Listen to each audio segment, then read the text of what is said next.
What's up, everyone? It's been a while. Yeah. It's been Vic and I were just talking before. I think it's been about 3, 4 months since we streamed together. Yeah. And yeah. Let me check how long it's actually been, because now I'm curious. The Basic Expert Let's see, I think on I can look YouTube. here. I have March 25th. Yeah, so yeah, that was like probably like towards the end of my Kickstarter, yeah. Yeah, we talked about wargaming and some history. So it's been like 5 months almost. Like something like Yeah, that. but I mean, it's not like I didn't give people warning. I told people I was kind of doing Yeah. a career shift here, and Yeah. it's going really well, Yeah. but it's a lot of work. So Yeah. I'm in a hotel right now because I'm traveling. This new career path involves a lot of traveling, which is both cool and both kind of sucky. Um, the novelty of traveling, I'm sure, will wear off eventually. But after this first year, my travel is supposed to drastically reduce. So we'll see where I'm Yeah. where I'm at about this time next year. Yeah, you're kind of in like your training phase and stuff, I'm guessing. Yeah. So I guess for those that I can tell people what I do, I'm not going to say the company I work for, because there's a lot of disgusting people in this hobby that I'm sure would love to ruin my life. But I OCP. I do have a degree. I did go to school for electrical engineering, and I'm finally using it. So started a new career as a field engineer in the semiconductor manufacturing space, and so I travel around a lot and work on the tools that make the microchips in all our computers and stuff like that. So Yeah, that's cool. it's Yeah. it's a pretty cool job, but a lot of travel and long hours. I just got off a 60-hour work week this week, but I thought it would be fun to Yeah. sit and chill and talk about some stuff. Yeah. I mean, I'm not gonna ask you about your fucking how much they're paying you, obviously, because that's like private. But I'm sure you're like, if not already, you're gonna end up making like bank on this job, because like that kind of stuff is like needed right now. Like Yeah, there's I was reading about like electricians that like are getting like fucking like just yanked by like AI companies with like the building the data centers and stuff, and they need like electricians, and they're making like 2,500 like dollars or not 2.5, yeah, $250,000 a year, like shit like that, 300,000 just for being like electricians on data centers. So yeah, I'm not making that much yet, but I could get there eventually as a field engineer. So yeah. um,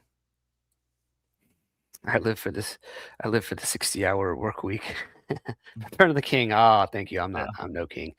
Uh, Oh, he meant me, obviously. oh, that's true. Yeah. Or I'm American. We don't have kings over here. did he mean queen? Huh. Yeah. It's TB and the Dutch guy. Yeah. Bryce there. Yeah. .gif. Yeah. Yeah, it's a cool job. So I get to be in the clean room. I have to wear the whole like clean room suit. Um, I'm in there for like 12 hours a day. So just in the whole room. So I work in photolithography, which is like where they put the photoresist on the wafer, and then develop it, put it into the lithography, the photolithography machine, which imprints the pattern on the wafer, and then it comes back out.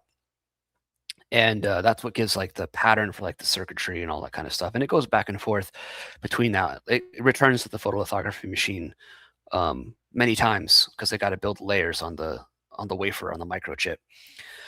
And the whole room is like Mexico lighting in the Yeah, like fab. the Sicario lighting. Yeah, it's like all yellow in there. I just Yeah. joke around like, oh, it's the Mexico. We're in the Mexico Yeah. lighting environment. It's Let's the pretend fab is. you're Benicio del Toro and Sicario. Yeah, but it's cool. I'm enjoying it. Yeah. It's gonna be a good. I had mentioned, I think before the last stream and the last video I made, that like I'm trying to make enough to where my wife can quit and do the homeschool thing with our daughter. So like Yeah. pretty much already nearly there after this point. That's So nice. Yeah. I'm pretty happy with that. Yeah, I bet. Um, I'm still doodling. I actually brought a sketchbook with me. I was like, I like to doodle stuff while I'm traveling, but Nice. yeah, I don't know, living the whole feast or famine thing of doing freelance art and stuff like that was just it was fine when my wife and I didn't have a kid, but we're getting to the point where it's like, nah, I need to do more. So, Yeah, no, I don't blame you.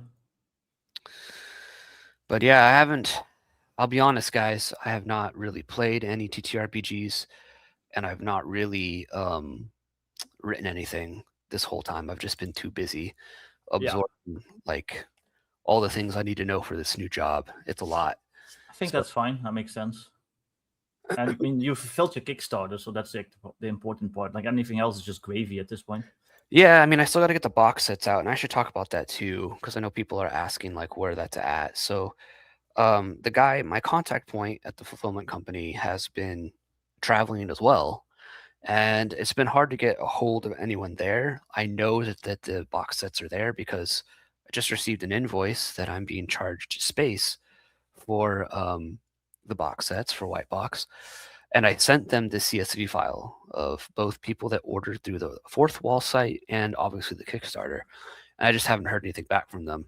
Yeah, But obviously they're charging me space, and I have like um um I have like all this money sitting in my bank account for that I have a specific bank account set aside for this stuff, and it's just sitting there, and it's like I want to pay you guys for the shipping of this stuff. Can we please just get this rolling because people are asking questions.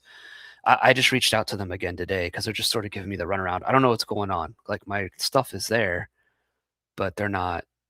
I just think that the guy who's supposed to be shipping it is out of town. He's traveling, and then the other contact point I had there at the fulfillment company, his some guy named Justin or something like that. He's no longer working there, so it's like the two guys I was talking to, one of them's on vacation or whatever, and um, the other guy doesn't work there anymore. So yeah, I'm trying to figure it out, guys. I'm really sorry it's taken a while, and it's not that I'm dragging yeah, my feet, but like I'm literally zipping all over the country at this point for my day job now, and then trying to do this other stuff and field a lot of questions and stuff like that. So yeah, yeah, yeah, it's good to see you too, Agile Monk. I'm glad to see you, and he's glad to see you too, Vic. yeah. Yeah, uh, I've been like kind of like because like I don't know, I've just been in my antisocial phase. Like I haven't been streaming in general. Like not even like really on other people. I did like a stream like maybe like 3 months ago, 3 months ago, and mm, that's about it. I think I streamed it like Black Wall also at one point. okay. But I've just been in my antisocial phase. I've just been kind of like trying to work on Streets of Magic, which isn't going as fast as I've wanted to, at least in this summer, because we've had like 5 fucking heat waves, and I don't have AC, and it sucks. And like it's really hard to focus on sitting here writing when it's like 95-degree inside at like 4 a.m. and you're just sitting here sweating like a pig. Yeah, I get Yeah, that.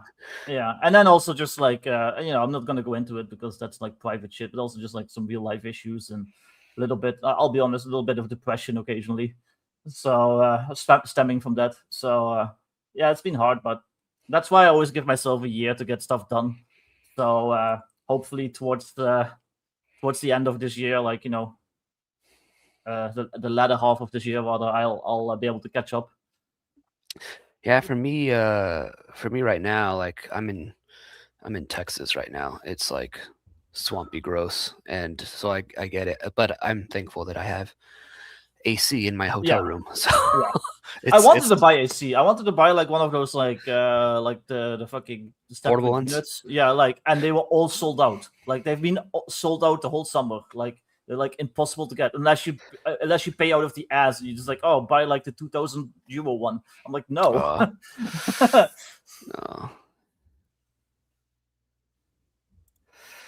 Thanks, man. Hopefully it works out. I hate getting thrown around from companies that half-ass ghost you. I deal with that at work sometimes myself. Yeah, I don't think they're being malicious or cheating me. They fulfilled my stuff in the past. I just think it's just this perfect storm of like the one contact point doesn't work there anymore, and the other guy's been on travel. So Yeah, that's kind of bad. That's kind of bad form, but whatever. You know. Get somebody to pick up the slack. You know, you're a fulfillment company. Like that's kind of part of what the whole thing is about. Like, Yeah. oh well. But yeah. So Lord, well, I don't know if we should. Have you read through Hearts and Three Lions, Vic? I started it and I got like partway through, and then I just got distracted and I haven't gone back to it. But I Okay. enjoyed it. And then I also started reading some other Paul Anderson stuff, like the one that's like set in like a weird like urban fantasy, like World War II, Okay. which was like kind of interesting. But again, I haven't finished it, so I need to like go back and actually finish them. Okay. I don't know. I have nothing else to talk about. I feel like I updated you guys on all that stuff. If we want to dive into it, I have been reading. I just finished reading my beat up copy. Yeah. I found it at a thrift store, so I don't know. And I like this cover that I got. It's kind of fun. Yeah, it's a fun cover. Yeah.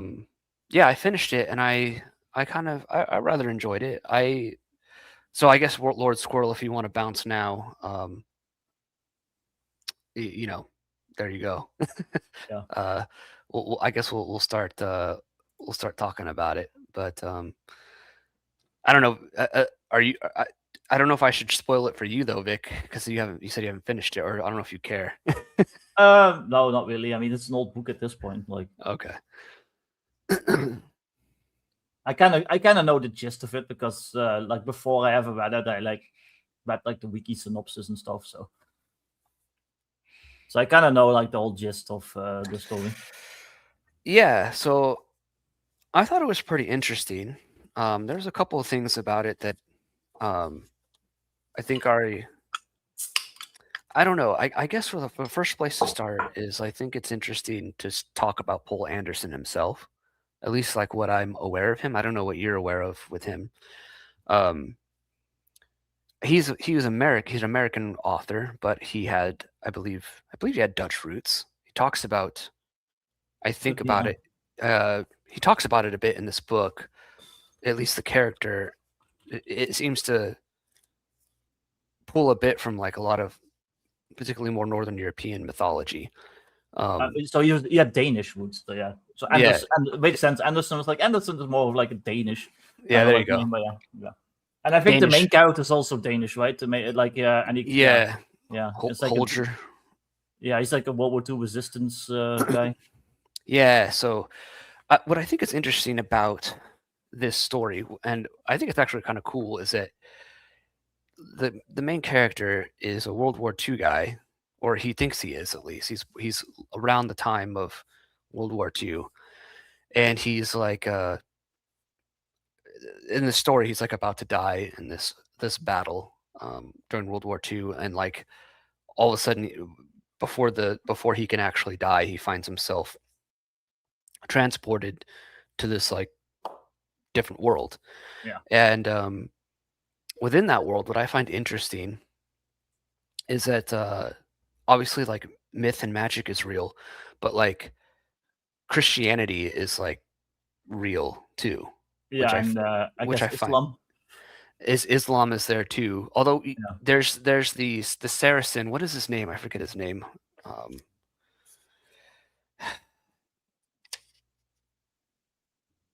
Carahu.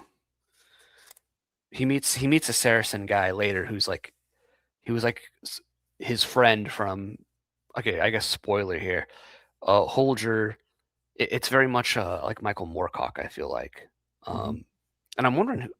The eternal champion type stuff. Yeah, so like Holger, he's like this eternal champion essentially, and he's like he kind of comes to the conclusion at the end of the story that he's the champion of both our world, where like the war against law and chaos is a little more subdued, but it would manifest as something more like the Allies versus the Nazis. Yeah. And then in this fantasy world, it's a lot more overt, where it's humanity, and in particular, like Christendom, and they talk about the Saracens or the Muslims against essentially like the evil forces of fairy or of the Fey realm, of the mythical realm. They call them the Pharisees in in the book. I almost just made a bad joke. It's like, well, what if he's Earth champion? Why was he fighting against Law then? What?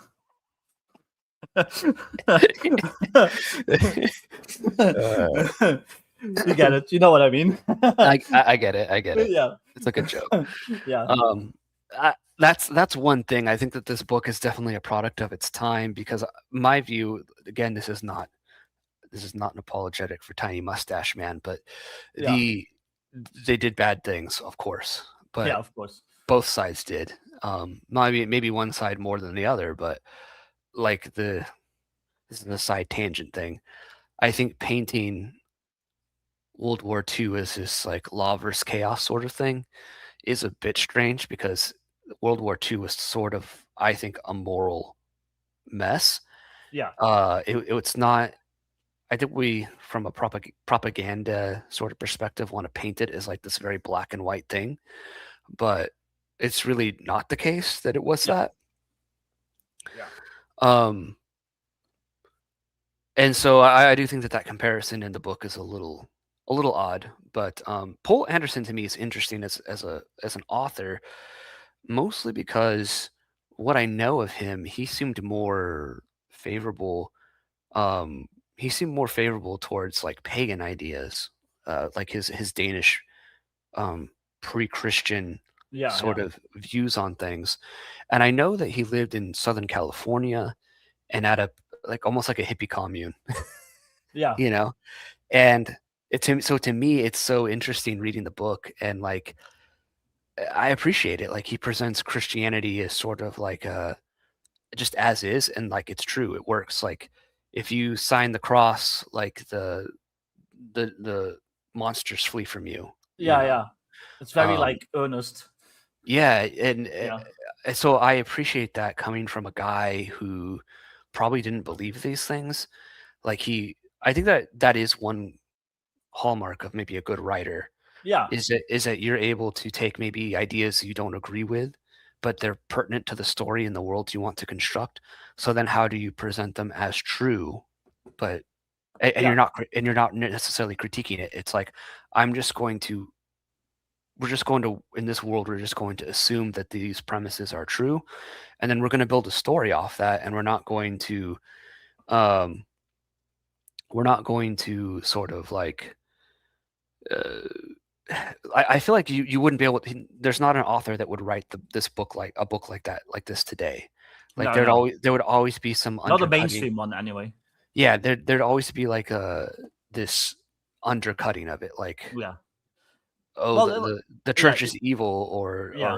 actually the fairies are the good guys. You know, You see the same thing in RPGs, and like I always try to like I'm not Christian, but I've put like plenty of like Christian elements in some of my RPGs, like the adventure I wrote, The Bunker in the Badlands. Like it makes mention of like the new Holy Roman Empire, and there's like a pope and everything, and they've got like Catholic paladins and stuff. And I don't make them silly. I don't make them like some kind of like parody or whatever. Like I present it very earnestly. Like these are like these guys that believe this stuff and it works, and that's what they do. And I do the same thing for like other stuff. So I hate when like RPGs and books do that, where they like they purposely paint like something that they're not part of, or that they're against, as like goofy, and like it's like, no, just like I would do the same for like communism or whatever. Just present it as is, and let fucking the players or the readers like make up their own mind. Yeah. And so I appreciate that aspect of the book because again I assume based on Anderson's where he lived and the things he seemed interested in, he was not he probably didn't go to church. He probably was not someone with necessarily Christian views. Maybe he had obviously some Christian values just growing up in the West and living in the West, but he was not himself like a true believer in that sense. So I appreciate, like you said, that earnestness of I'm going to write this story, and in order for this story to work, I need to present these pieces as is. Because it's interesting in the story. He mentions like Charlemagne and stuff like that. Like Holger was this forgotten knight.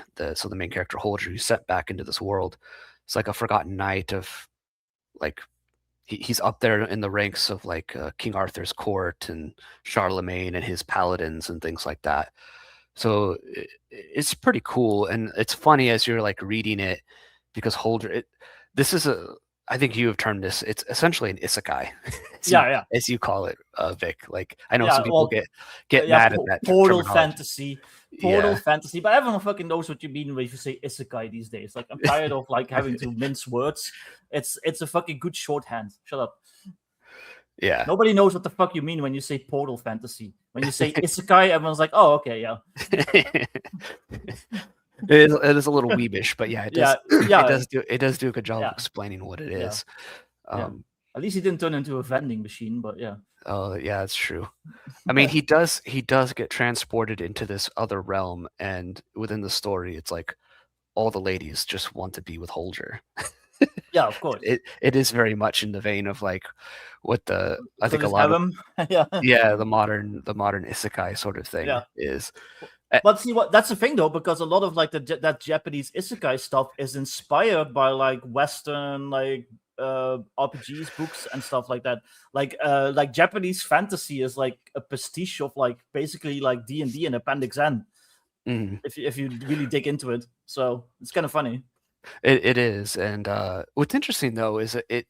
With all that said, like I caught it like from the very beginning, and I knew that it would be pertinent as the pieces started to fall together. So at the very beginning of the story, I think there's like a what is it?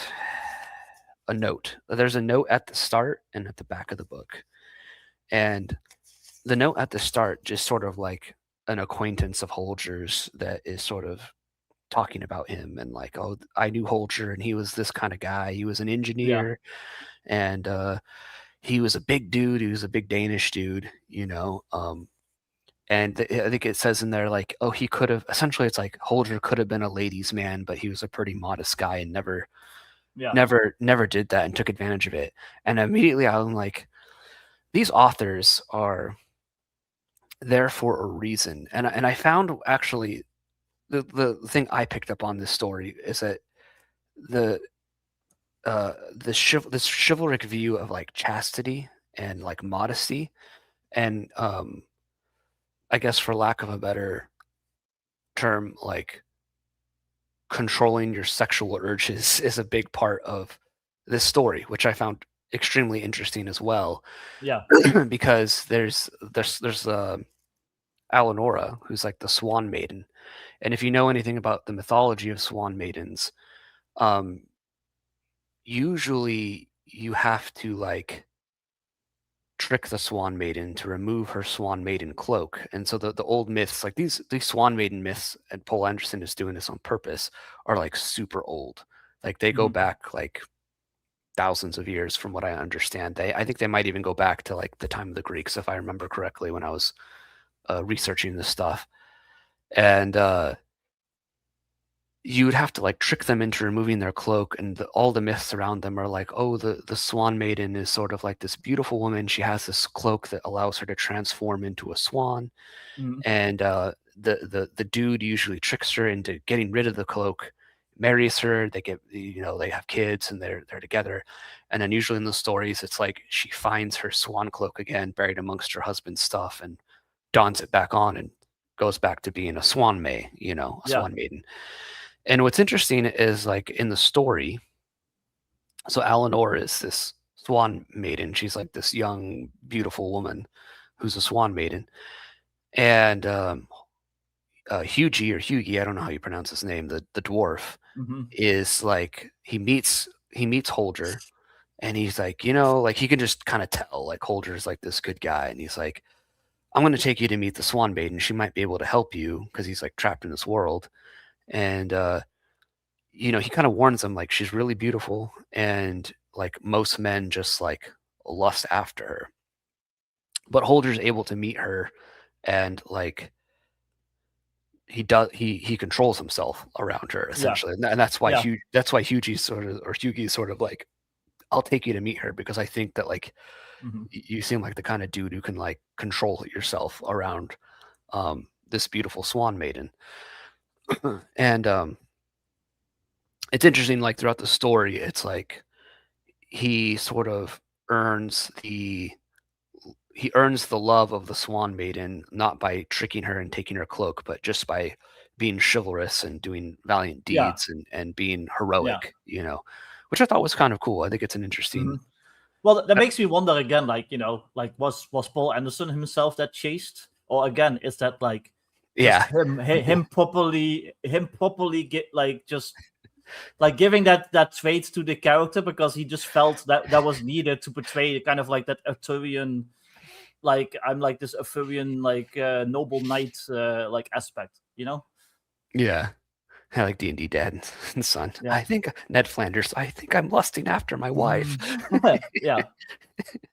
But you know what I mean? Like, is that him? Like, is that him putting something of himself into the story, or is that him just like just letting the story? Like, I don't know. I'm not sure. Yeah. Not sure how to say it. But yeah, you know what I mean. The community he lived in Southern California was probably not very chaste, from what I understand. So Yeah, yeah. No, that I'm guessing. Yeah, like 50s, 60s, like Yeah. Kelly, like probably like went from beatnik to hippie. Yeah, yeah. yeah, And so it's interesting, and it's interesting that like essentially at one point in the story, like he goes to meet King Alaric, who's like a fairy king essentially of like elves and stuff like that, and he's being like wined and dined by King Alaric, and Alaric is like Alfric, I think is his name, not Alaric. Alaric was a Visigoth king. It's Alfric, I think, was the elven king. I think so. Yeah. And pretty much they just try and like trick Holger into like going into this.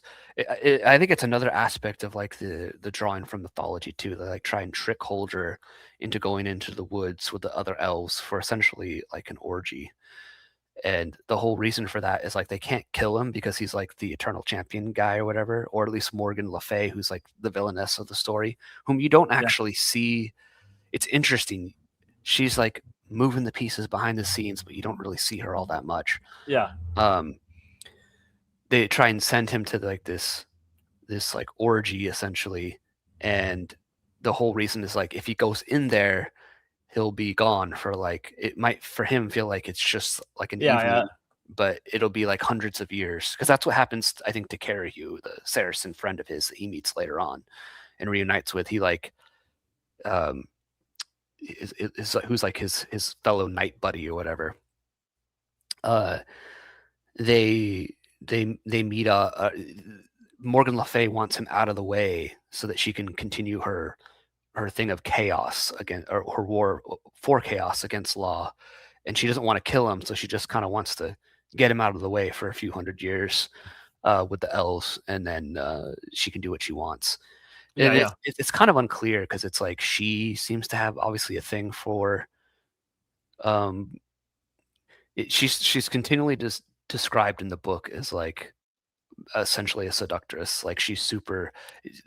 Paul Anderson makes it a point to describe like she's super hot, Morgan Le Fay, and like so it's I don't know, it was another one of those like interesting fairy mythological elements. Yeah, I like that stuff. Like, and that's like part of like that whole myth, and it has been for ages, and it even kind of like bled into American myth because the whole Whip and Winkle thing is also like kind of like that kind of story.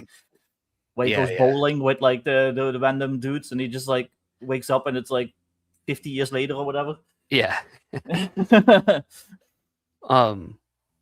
yeah, there's I guess I don't know where to go from there, but like the story is interesting. It's not structured, I think, too like a lot of modern stories. I feel like it's very pulpy in the way a lot of fantasy writers I think wrote back then, which might seem a bit juvenile to some, but in a lot of respects, I appreciate it a little bit more. I feel like it's more respectful of my time, at least. It's a bit more straightforward. But yeah, it's like this happens, and then this happens, and then this happens, and then this happens. Like you could break up Three Hearts and Three Lions into like a few chapters each, and they would all be like decent, like self-contained little stories, in my opinion.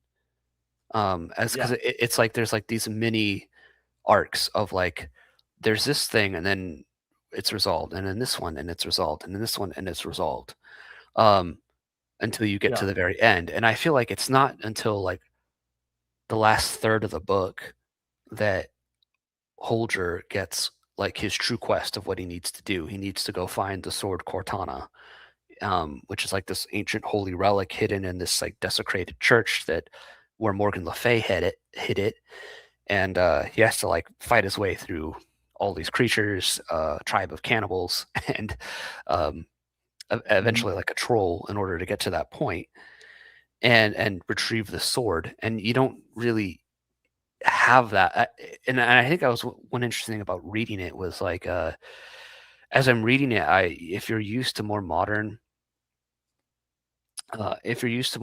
sort of fiction and fantasy, you're especially like from the George R. R. Martin type of things or like the Brandon Sanderson things, you're used to like this build up, Yeah. and like it's got to be this big fat book that you're reading, Yeah.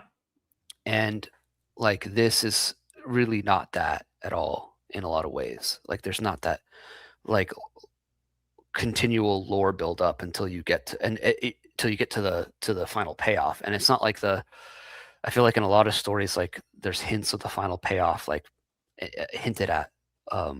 Like in a modern story, I think the quest for Cortana would have been mentioned a bit earlier Yeah.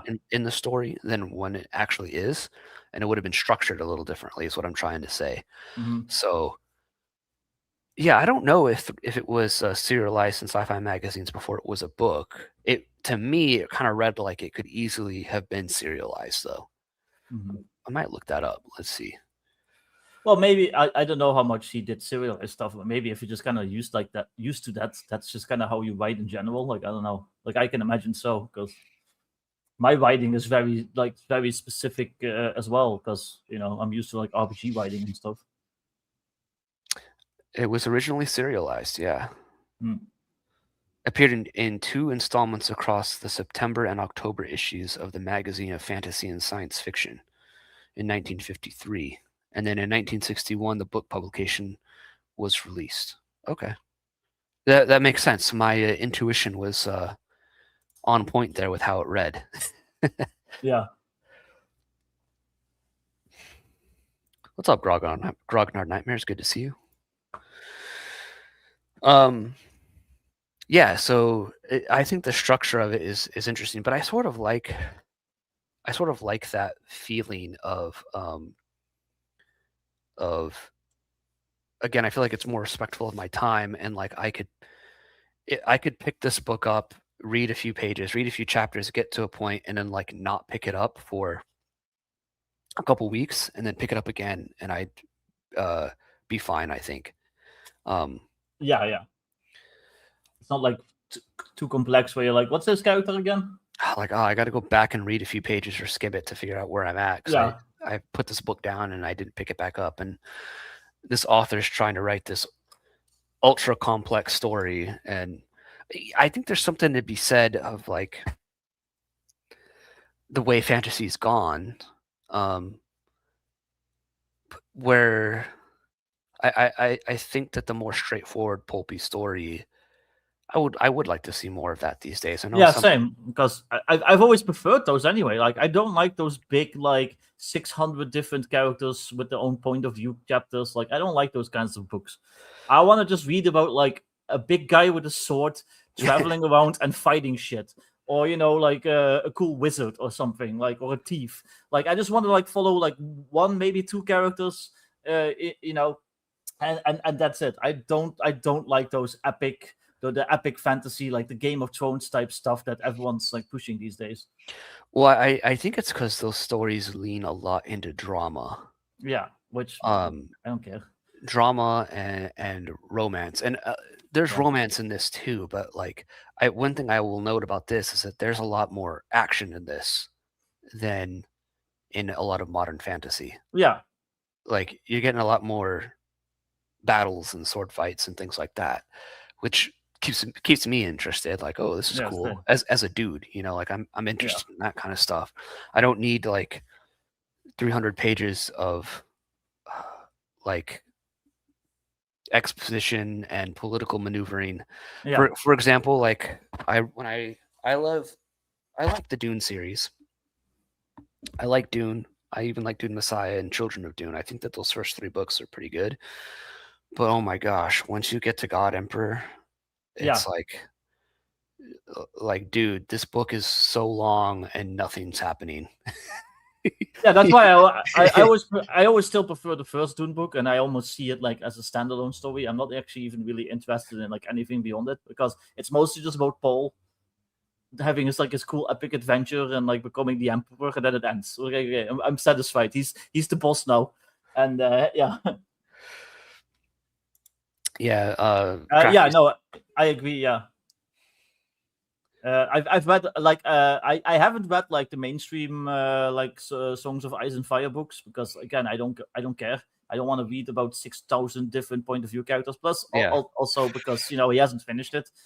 He's not going to. I don't think he's going to. No, but I've read the Knights of the Seven Kingdom like novellas, and they're like amazing, because again it's just about Dunk the Tall doing cool shit around like this fantasy setting. So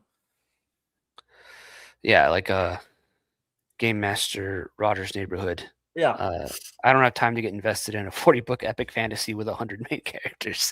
Exactly. No. Yeah. I mean, how do you finish a story? That's been George R. R. Martin's problem. It's like, how do you even finish that story? Like, is that even possible? Yeah. Well, it also just sucks when you're reading like the couple chapters about like the badass barbarian, like the knockoff Conan, and he's just like slaying dudes with his axe or a sword or whatever, and you're like, yeah, and then it's like the next chapter, and it's just like boring like court intrigue with some some asshole that you don't care about. I was like, fuck, I want to go back to Grognar the Slayer. Like, come on. I want to go back to Grognard the ball basher with his exactly. He's over there bashing balls, and that's he's way like more over there fighting orcs. Like, it ended on a cliffhanger, and like now I'm like reading about this fucking dumb princess at court. Like, fuck off. I mean, I think there's a time and place for some of that stuff. I think like some of that is interesting, but I guess maybe I also like the Robert E. Howard approach to that with like Conan, like because like I appreciate with that it's like Conan encounters this political intrigue stuff, or he's like the direct victim of it when he is king as well, and his response is like, I don't care, I'm just gonna kill you. My response to your political intrigue is to just gut you open with my sword. So I like when there's a main so like a little bit of point of view is fine, like shifts, but I like when there's like a main character and then the point of view shifts like to different characters are still in service of that main character's story, kinda. It's like, it's his girlfriend or whatever, like having to deal with something, or it's like his best friend having to deal with something. I hate when it's like, okay, now we're gonna like go 12,000 miles to like this other fucking character and they haven't even ever met. It's just like this completely other character, and you don't give a shit about his whole fucking whatever he's doing. So yeah, with 3 Hearts and 3 Lions, like you're just following Holger, Alanora, and Hughie on their adventure, to get to the sword Cortana. And I appreciate that. Like, there's no cutaway. Like, we don't have chapters from Morgan Le Fay's perspective. Like, I feel like in a modern book, we would have had chapters from Carahue's perspective as Buddy. We would have had chapters from Morgan Le Fay. We would have had like an Alfric chapter. Yeah, like we would have had like an Alanora chapter, like just all on our own, and it would have been all from like we would have had all these and like ultimately. And I think this book shows it, is like, you don't really need that. Like, you can just focus on from one guy's perspective and it's just fine. I don't know what actually started this whole, like, was it Dune? Was it George R. R. Martin? Like, I don't know who started this. Like, we have to have ultra detailed, long side story perspectives in the book. I don't care for it, but yeah, and I like Shane's comment here. The great thing about the serial format is you had to get to the point. That's why I feel like this is respectful of my time. His previous comment kind of reminded me also, speaking of George R. R. Martin, like another thing that annoys me about the Game of Thrones setting is that, like what's that, the Seven Kingdoms, like, it's a cool enough setting and stuff, but then like when you start delving a little bit deeper and there's like all these other continents and he'll just like offhandedly mention like all this like really cool shit that he never otherwise like delves into. It's like, oh, there's like these ancient like Lizard King like empires, and there's like all this like really like crazy like sword and sorcery like Conan stuff in the rest of the world, and it has like no bearing on the Seven Kingdoms, which is just like medieval Britain, and then occasionally a dragon shows up. Like, it's like, come on, like I want to read about that other stuff. That's cool. Yeah, I want to see a warrior fighting the Lizard King. Yeah, exactly. In the deserts of whatever. Yeah. Not about this incestuous brother and sister that. Yeah. Exactly. It's like he makes like this really cool like larger world, and then he never does anything with it. Yeah. I is it authors looking at Lord of the Rings and trying to emulate Tolkien's writing style without understanding how it's married to the purpose of the text? Probably. I feel like some of the BroSR guys like talk about Tolkien like sort of ruining fantasy, and to a degree I kind of see that perspective. I've heard some of them say that. To me, it's not that Tolkien ruined fantasy, it's that people were too dumb to fully understand what Tolkien was doing, and they also had a Dunning-Kruger effect after the fact that like, oh, I can do that too, and it's like, are you the professor? No, you're not. Yeah. You're not going to be able to construct this whole world. Well, you're not going to be able to construct an entirely made-up language and then go, I need lore to go behind this language that I've constructed. Yeah. Essentially, is what Tolkien did, you know. So, but he was like a dusty, like basically Victorian era, like old professor who just like knew that shit. He just like he would like translate like ancient Greek texts for fun. Like he's not us. He's not some nerd. Yeah, what it is like Tolkien did his thing, and then everyone did like the Walmart brand, great value brand version of it, and obviously it's not as good. And also, if you like kind of like lift the veil a little bit, if you kind of go past like a lot of that Tolkien-esque stuff, like a lot of the shit he did was still very pulpy, like at the core. Sure, I think so. I would agree with that. Yeah. Like Aragorn is basically just like a more civilized Conan. If you like read the description and like the stuff he does, he's like this 6'6", like dark-skinned, like uber jacked, like guy. He's like Conan, but like if he was raised by elves. Yeah. He can speak a bunch of languages. Yeah. Like Conan. Conan is like this barbarian from the Waste, but like he's multilingual. He's like exactly. He speaks like how many languages? It's crazy, more than me. Yeah. He's like hyper intelligent. But a barbarian at the same time. That kind of goes into the whole like people taking something and not really understanding it, and then like pastiching it, and then like that becomes like the thing. Because when you ask modern people about Conan, they just picture like a dumb idiot, like basically just like a downy with big muscles and a sword. But like if you read the actual stories, like Conan was like a genius. Like he's like this worldly like Yeah, for sure. Yeah. But I guess anyways, back to this. I think there's a lot of I can see why this is Appendix N though, and why I have him here with me. I took him with me to the hotel. In this book here, Gary suggests reading it because you not only have like I would say people like to point to Michael Moorcock as like, oh, this is where Law and Chaos comes from. But I would say D&D, at least original Dungeons and Dragons, law, neutrality, chaos alignment is pretty much lifted more from this than it is from anything Michael Moorcock wrote. I agree. Yeah. Because the reason I say that is in this, it's like the Christians and pretty much humans are like representative of law. And it's Greg's here. Yeah. Speaking of chaos, what's up, Greg? Thanks. What's up, Greg? Good to see you. What's going on? It's randomly. Just randomly. Just talking a bit about Three Hearts and Three Lions a little bit. But what was I saying? Alignment. Yeah, this has more, I think, of the OD&D alignment, because OD&D, Original Dungeons and Yeah. Dragons, is sort of explicit in calling out that like law is good, evil is chaos, and or evil is chaos, and it uses them interchangeably. For example, I think like an evil cleric is one. It's like explicit that an evil cleric is a chaotic one. A good cleric is a lawful one. Yeah. Within the three LBBs, it's like very clear that chaos is evil, law is good. So to me, it's more based off this, and to me, it kind of makes sense, because from what I understand, with like Dave Arneson, he was a Christian. I think he was an elder at his local evangelical church or something like that, it's Protestant church.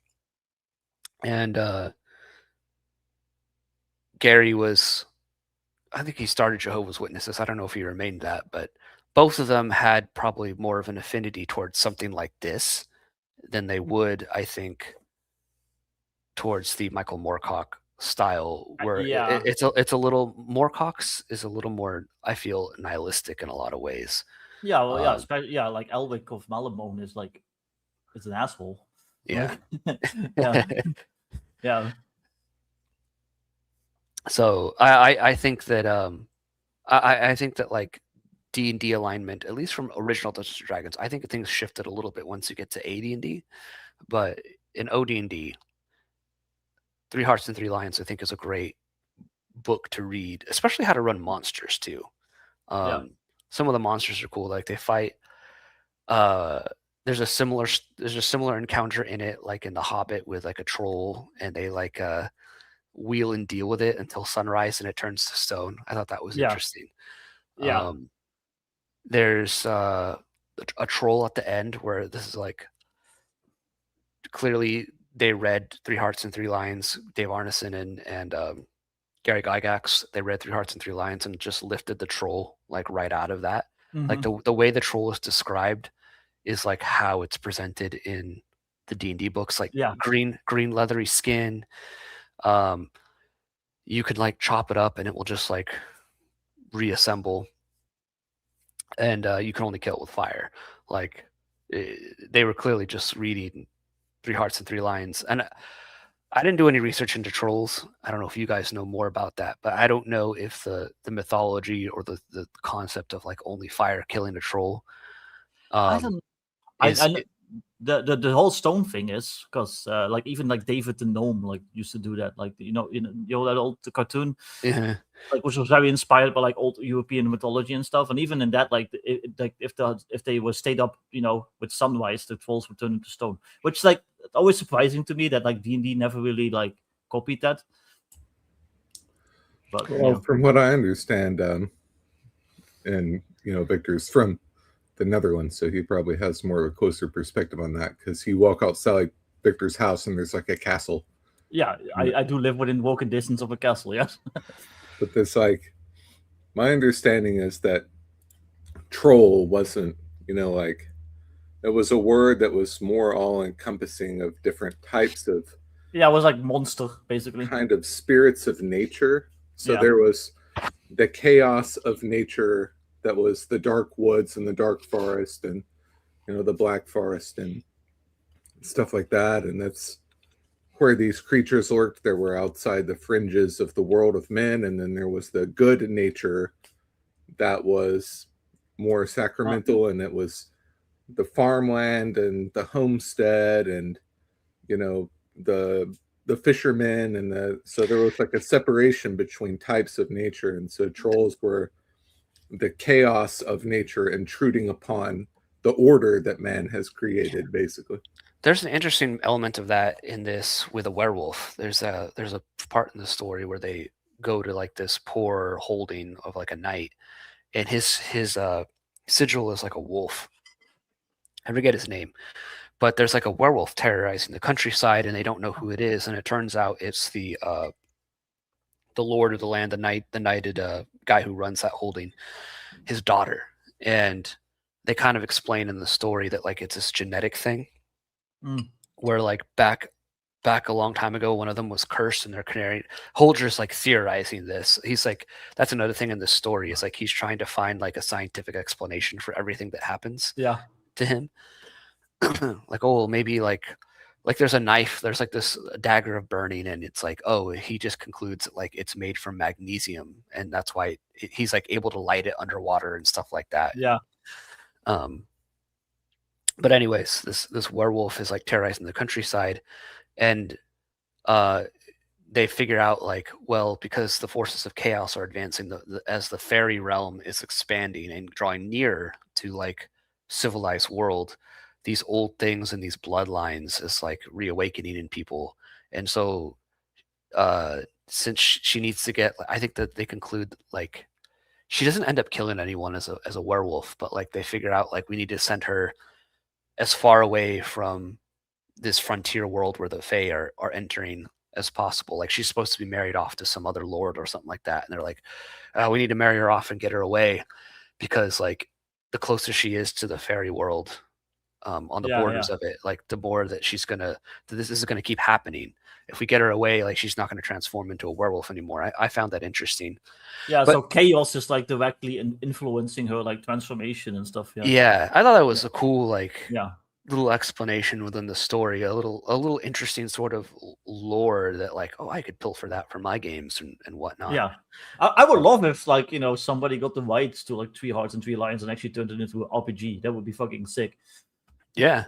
I mean, really though, like, you could just play D&D and do the same. Yeah, exactly. Yeah. You know, you could. You know. Also, I looked it up. So the whole Week to Fire thing literally comes from 3 Hearts and 3 Lions. Like, and like I said, in like actual like Scandinavian, like kind of like Germanic like lore, trolls just turn to stone in sunlight, and then So D&D lifted directly from Paul Anderson. Oh, cool. Okay, my intuition was correct again. Then. My favorite art of trolls is from Theodore Kittelson, whom Varg also incidentally liked.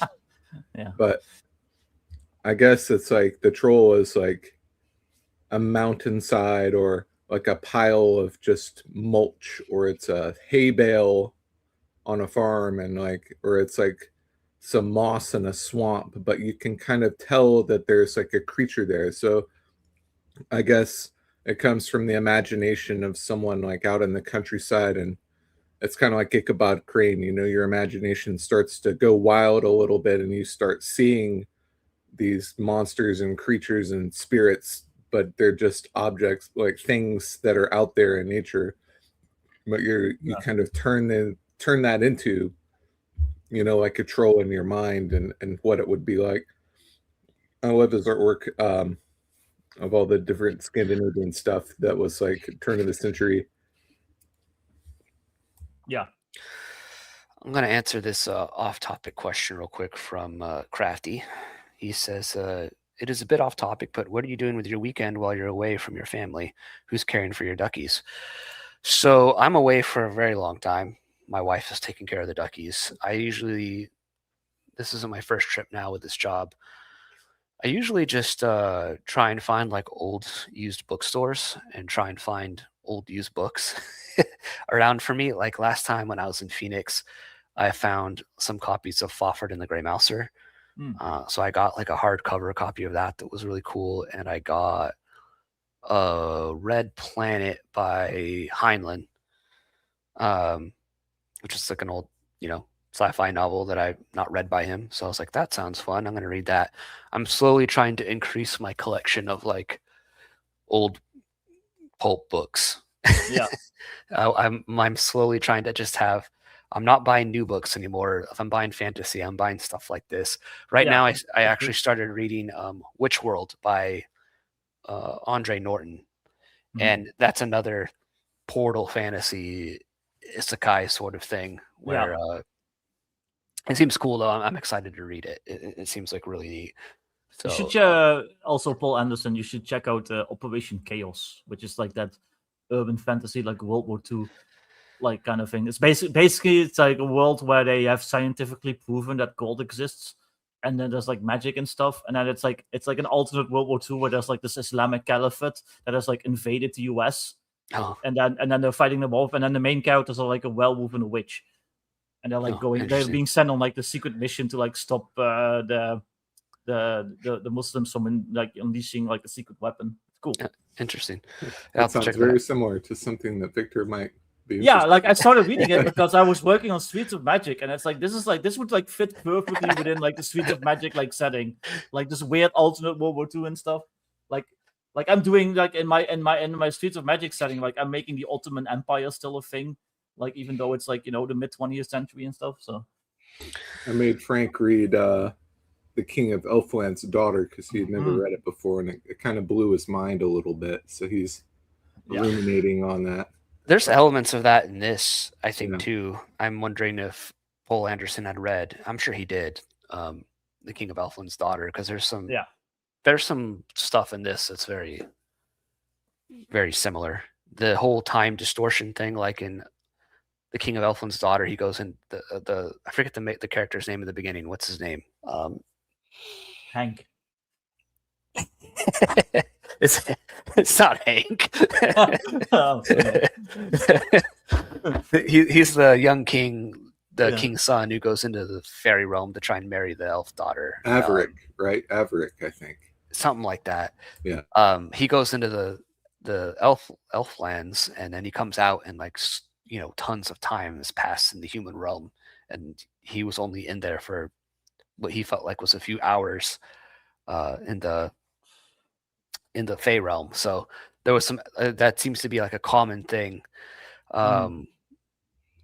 which to me, this is a side note thing, but I think that's why a lot of times like UFO stuff, I think, is just a modern manifestation of that same sort of mythology, because the whole concept of like missing time and stuff like that, that seems to be a big part of like ancient mythology as well. Well, what if that stuff is actually real though? What if there's like interdimensional fucking creatures that just kidnapped you, and like ancient people just explained that as Fae, and we're like, oh, those are aliens. Like, who knows? I mean, the machine elves.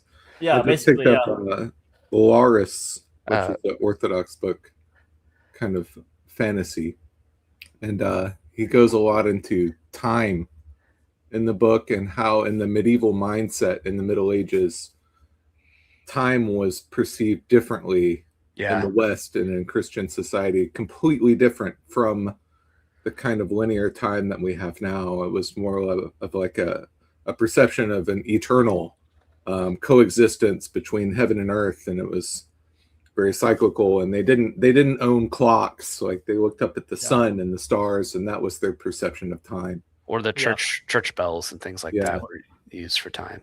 Feast days and saint days. Loris is a great book. That's a book I maybe want to talk about at some point, but I'm not sure if it's like necessarily appropriate for my channel. But yeah, man, I read that book, and that book wrecked me. I got a little misty eyed reading that book. I can't lie. Yeah. I don't know. Yeah. There's something about that book. It's really good. I have the same thing reading Mein Kampf, but yeah. I mean, what? It's like, so that's why they didn't translate his speeches for all those years. Yeah. But Greg kind of reminded me though, speaking of like the Middle Ages and stuff, and it's a modern book, but it's pretty pulpy, and it's pretty fucking dark though. So you'll have to go into that knowing it. But Between Two Fires, I read that like earlier this year. I think. Yeah, I recommended that. By the way. Yeah. So, yeah, and actually, that's a fucking awesome book. Have you read it, John? Have you read Between Two Fires? No. It's very dark. It goes into some fucking fucked up. Like, there's like a scene, especially that like towards the end, that was like that grossed me out, and I'm not easily grossed out. It's like if Loris, instead of following around this monk, it follows around the Hound from Game of Thrones, and he's like going through like plague-stricken Europe, where the plague has gotten so bad that everyone thinks it's like the apocalypse, and there's like a new war on between heaven and hell and going on and stuff like that. And so it follows this badass like former knight who's like it's scarred, and he's like the ultimate, like he's just like the Hound. Yeah. And he like encounters all these weird like creatures and demons, and he has to fight them, and he's not immortal. He's just like a really good like fighter dude, and so he gets like the shit kicked out of him, and he's like, it's a really good story. Yeah. Yeah, and then then there's like the young girl like following him around that he has to protect, who's like, mystical basically. But was this before or after George R. R. Martin? Because you mentioned the don't know. Hound, and the Hound carries around Arya Stark as well. Yeah. So yeah, but this is like medieval France, where basically like heaven and hell are like waging a war, and it's spilled into Earth, and yeah, he's like a former knight who basically got his like lands taken away by like another like knight while he was out to war, while he was out fighting the British, and then yeah, he just kind of like he's down on his luck. He's kind of basically like resorted to like banditry and stuff. That's a good pulp story. The ending is kind of mind blowing though.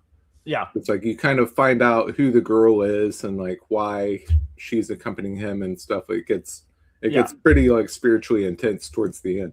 It's very religious. So yeah.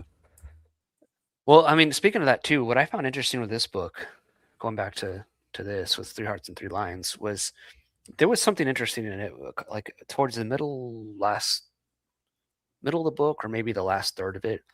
Holger's like contemplating things, and he's contemplating. They're breaking for camp or something like that, and he's contemplating Fairy and the world that he's in. He's like, how is it that the Fey realm, the fairy realm, is able to even like conquer and be like, why are we scared of it? Because he's like, I can say the name of Jesus Christ and they flee. I can sign the cross and they flee. Holy water like hurts them. There's all these things, and he's like, I guess the only way that chaos can win, the only way the fairy realm can win, is if you personally want it to win. And he kind of ruminates on like, there's these people, these men, humans that have allied with chaos, right? They've chosen essentially evil over good, and that's the only way that chaos can advance. That's the only way the elves and the trolls and all these fey monstrous creatures can enter our world, is because humans open the door for them. Yeah. And I found that like super interesting. And then it goes on again too, because he starts thinking like, because Morgan Le Fay keeps appearing to him to like tempt him. And again, every time she appears, it's like Anderson makes it a point, like, guys, Morgan Le Fay is like super hot. So he starts like, after an encounter or with her or something like that, in that moment, he's like thinking about, man, I could just go to Avalon and be with Morgan Le Fay, and she's like super hot, and I can just be away from all this. So he has like this like doubt and impure thought. Mm-hmm. And it's at that moment, because they're like in this protected space that they set up. And it's in that moment where he has that thought that like a giant breaks through. That's the giant they have like the conversation with, that I think turns to stone. And as it breaks in, it was interesting. Like he says the name of Jesus Christ and signs the cross, and the giant laughs at him. It's like, like, you think that's going to work when you haven't even repented for your impure thoughts and actions or whatever? Like, that's useless. Here's like, Christ isn't going to protect you in this moment. Like, I'm going to kill you now. And I don't know. I found that super interesting. There was a lot of like modern parallel stuff, in my opinion, that was, again, like very like Christian worldview sort of thing, where like evil is actually impotent on its own. It can only like be parasitic on us in a lot of ways, I guess. And we have to want it and allow it and be okay with it in order for it to manifest and like do its thing. I don't know. I just found that like an interesting little point. It kind of stuck with me throughout the entire read of the story. Because there's other moments too where like Holger just gets in a sour mood because he hasn't revealed his identity to Carahue, his Saracen friend, he doesn't know he's his friend from previous life, I guess, or whatever. And Eleonora appears to be like flirting with him, and she's only flirting with him later, you find out, because she didn't know if Carahue was bad or not, so she was just trying to throw him off of Holger's path, because the Saracen is clearly searching for Holger. And so Holger's in this sour mood, and he again gets attacked by like this essentially like mermaid chick by a lake and sucked underwater, and he has to like. I think in that moment too, she says like your guard was down or whatever. You thought these impure things, and you had these impure thoughts and angry thoughts, and that led the door right wide open for me to enter in and take hold of you. Mhm. I don't know. I just found that interesting. Yeah. I like Yeah, a lot of the old fantasy that has like a theme of modern times versus like, you know, ancient times or fantasy or whatever. Like wizards. Ralph Bakshi, you know, Ralph Bakshi is kind of a hippie, right? Yeah. So he's like obviously like kind of a druggy, kind of a hippie, like fringe type of guy. But I just like how in Wizards, the Dark Wizard is losing the war against the fairies until he unearths like the footage of like World War II and starts to like play like clips of like atomic bombs and stuff, and it scares the shit out of the fairies, and they lose because they're so scared of it. Yeah. Just, and then at the very end, you remember the ending, right, Victor? Yeah. When he pulls out the Luger. Yeah. Yeah, he pulls out the Yeah. Luger, and so it's almost like a subversion. Yeah. Yeah, I don't know. I just thought it was an interesting sort of. Again, Paul Anderson clearly wasn't a Christian, but he's like writing earnestly about it, and to me, it just was like a very Christian perspective to be like, this evil can't win unless you want it to. It definitely was a book like that. Section there actually made me think about my own life personally, and like, how often do I just let evil in on my own life because I want it? You know, Evil here. No. yeah. You know, how often do I do that because I deep down want evil. I like evil. Yeah. You know, I think we all, if we're honest with ourselves, have like sort of toyed with that and played with that. Yeah. And I mean, don't know. You did go in your villain arc. I did. It still says RPG villain below me, but I have not been very villainous over the last few months, mostly because I haven't really done anything. But yeah, I don't know. I thought that was an interesting little tidbit in the story that was cool. Yeah, kind of like the corrupting influence of the Fae. It's kind of like the reason I got into black metal back in the 2000s, or like early 2000s in college, because like it seemed like it was about cool stuff. It was about like weird, ancient, like fantastical religious stuff and like witchcraft and all this kind of like, it was about cool stuff that was nothing else was like that at the time. So it had this allure to it, even though it was like satanic or whatever. It was like it was like tantalizing. Like we got super into black metal back in like 2003, made our own album and everything. But I guess as you grow older, you realize it was just kind of reactionary. You know, there's always a reactionary element to that. You want to escape. I think that's just kind of part of being like a young man, though. You know, modernity or whatever whatever you want to call it. You kind of want to escape, so you're drawn to something that offers you like this bargain. It's like, what happened to, hey, Morgan Le Fay's really hot. I could just go live with her. It's like how it's like us in black metal. It's like, shit, this is so fucking cool. Why I'm just gonna do this, you know, and it ended up being shitty. I think that's a good element of like anything in life. You know, you're sort of, because again, I definitely caught on the chastity thing pretty early on, that like that was going to be an element that was going to reoccur, because he made a point at the beginning of the story again to note that like Holger could have been a ladies' man during his engineer career when he was in college and all these things, and he just never did that. He's an average engineer. He's just an average dude, you know, an affable, well likable dude, well liked dude, and just lived his life. And he was this big. I think in the story it describes him as like over 6 feet, like football player-esque physique, you know. And so he could have been this ladies' man. He wasn't. I don't know. I just I immediately latched onto that, and I'm like, there's going to be like this element of chastity going on for the rest of the story. And sure enough, that was the case. But maybe it was a given, because I feel like those themes on chastity and self-control and discipline and temptation are a big part of the Arthurian legend and a lot of the interplay between characters and whatnot, you know. Yeah. So Reminds me of myself. I could have been a ladies' man. I just chose not to. we can all keep telling ourselves that. Yeah. I bet if you came to America though, you're like, Oh what, no, dude! I've gone to America twice. Both times, my height and my accent let me fucking punch way above my weight, and it was amazing. It was fucking amazing. Dungeons and Dragons is a harsh mistress. Yeah.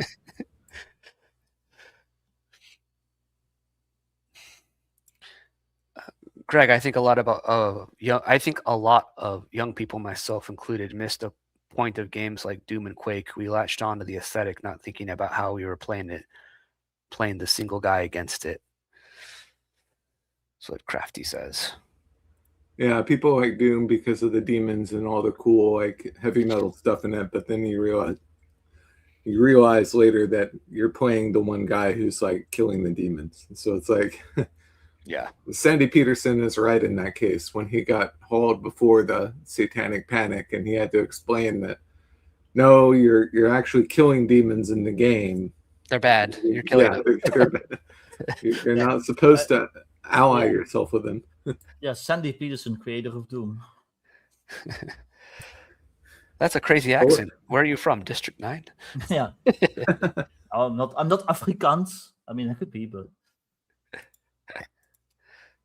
no, I like fucking hot bartender chicks like hitting on me. It's like, what the fuck? What's this? What's this new world that has opened up for me? Well, it's because back home where you're at, you're like everyone has that accent. Yeah, so. Yeah, and like I'm like kind of like medium height. Yeah, medium height. Everyone has that accent. Like, yeah. But yeah, I think my one gripe, I guess I don't know if you guys have anything more to say about 3 Hearts and 3 Lions, but my one gripe is the end of the story because it's sort of the whole point after you realize like, oh, he has to get to this holy sword named Cortana, which is like up there with Excalibur and these mythical swords. And if you can get this sword, and all the forces of chaos and the fairy realm are trying to keep him from getting to the sword, and they finally fight their way through a troll and through an army of cannibals, and they get to the sword, and he lays his hand on it, and it just says the story just ends, and it's like one of those end Holger sort of beat back the tide of chaos with the magical sword Cortana, but it doesn't actually show you it. Yeah, and I would have liked. I don't know if it would have been better the way he ended it, where it's just sort of like this happened, and then he's pulled out of the fairy realm. And at that point, he's already committed himself to Alanora, the Swan Maiden. You know, they're like, we want to be together. We're in love. You know, we're going to kiss and make out. And but he gets pulled out and sent back to our world. And in the end note, it's talking about how he's trying to get back. He wants to get back to to this medieval world that he was, Carolinian world that he was in. But I don't know. I don't know if I would have liked to have seen the actual battle between Law and Chaos instead of just being told that it happened and Holger won. I don't know. I felt a little like, yeah, a little what's the word? Like, I don't know how. Yeah. Back when swords had cool names, not just +5, sword +5. I mean, that's actually a good point. Maybe when you're running your games, like giving a sword a name, even if it is just like a +1 sword, is a good idea. Yeah, well, that's what I always loved about like the Hobbit and stuff like that, where they Sting and like Glamdring, Orquist and Glamdring and yeah. It's because in times past, and Frank has pointed this out to me before too, which I agree with, you know, fantasy was a reflection of archetype for a long time. Lord of the Rings was steeped in archetypes, even if some of them were from World War II or World War I, and sci-fi from the 60s was full of symbolism. And now in social media world that we live in, where everyone's day-to-day exposure is completely personal, and it's just you're exposed to everyone's like personal story. There is no more archetype, and so fantasy today sucks because it's all about personal drama instead of like actual archetypes and mythology. It's like the personal drama of this person and their traumatized existence that they're having to get over, or they're having trouble figuring out their identity. And then so it's all about like this very micro focused view from the writer's perspective, who often self inserts themselves into the book. And I think that's part of the reason why fantasy sucks now. They've forgotten why it existed.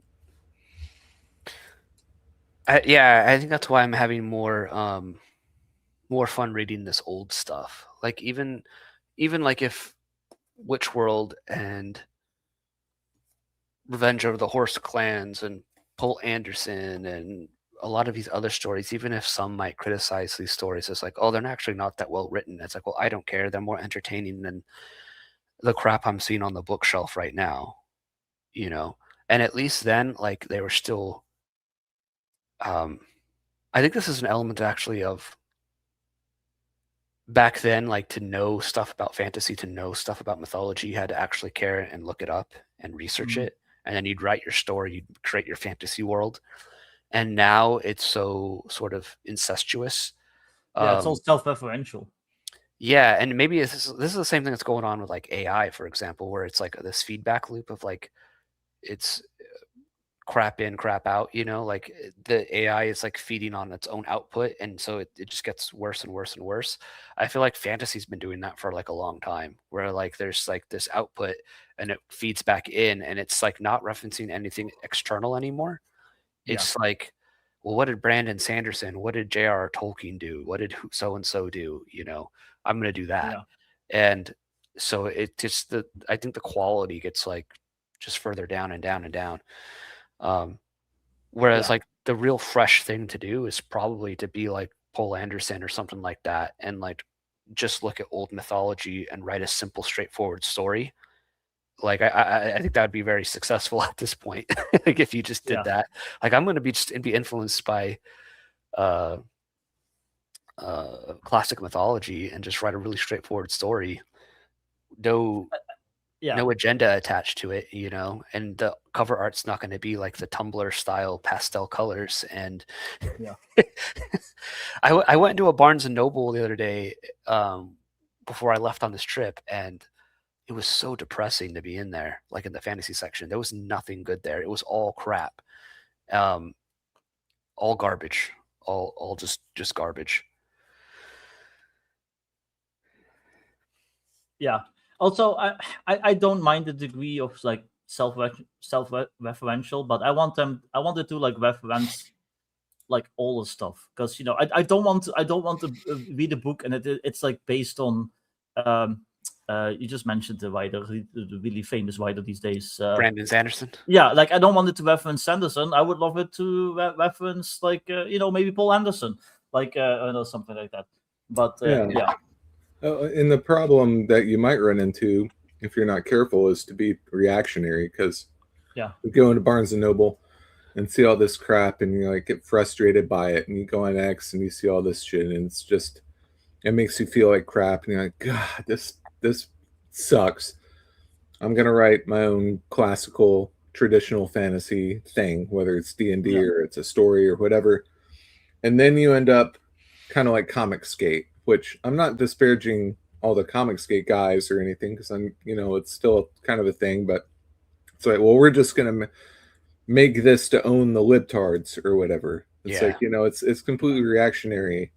They're not as into it to write a classical story as they are into it to make other people angry, you know? And so you have to try and avoid falling into that pitfall. Well, because then you're doing a political, like ham-fisted message just the other way, and that can be really bad. If it's really bad one way, it can be really bad the other way too. It's like, just because you're counter signaling doesn't mean it's good. if that makes sense.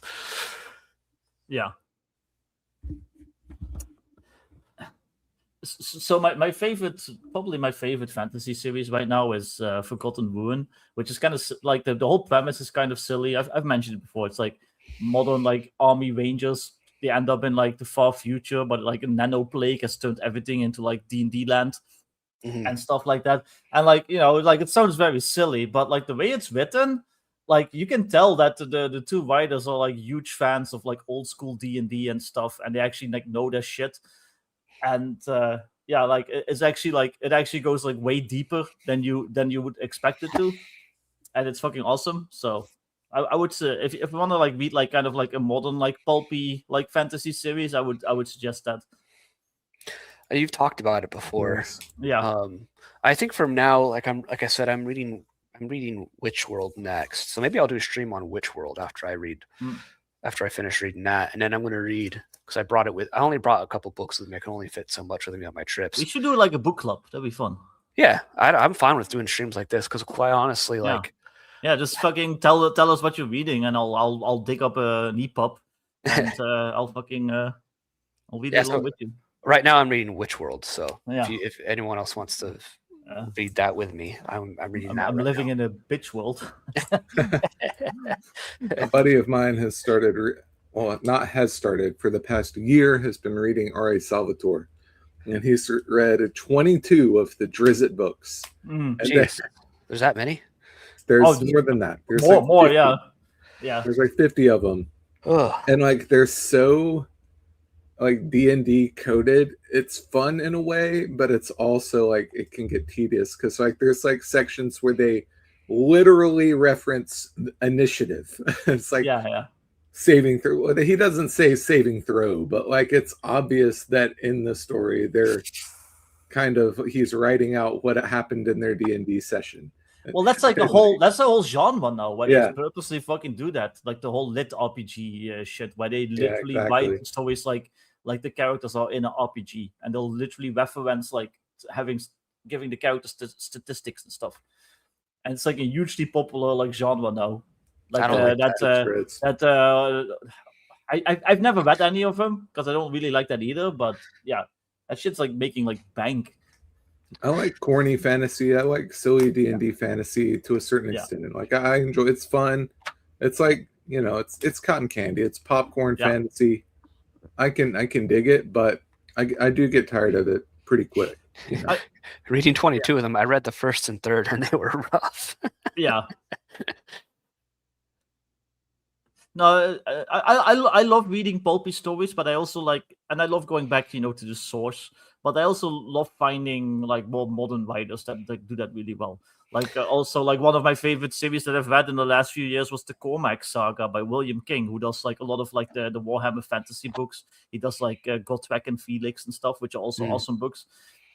But he also wrote like his own series, like where it's like basically like imagine if like Conan as a kid gets like picked up by like this paladin group, and he basically becomes a witcher. So it's like Conan as like a monster hunter, and it's fucking awesome, and it's really pulpy.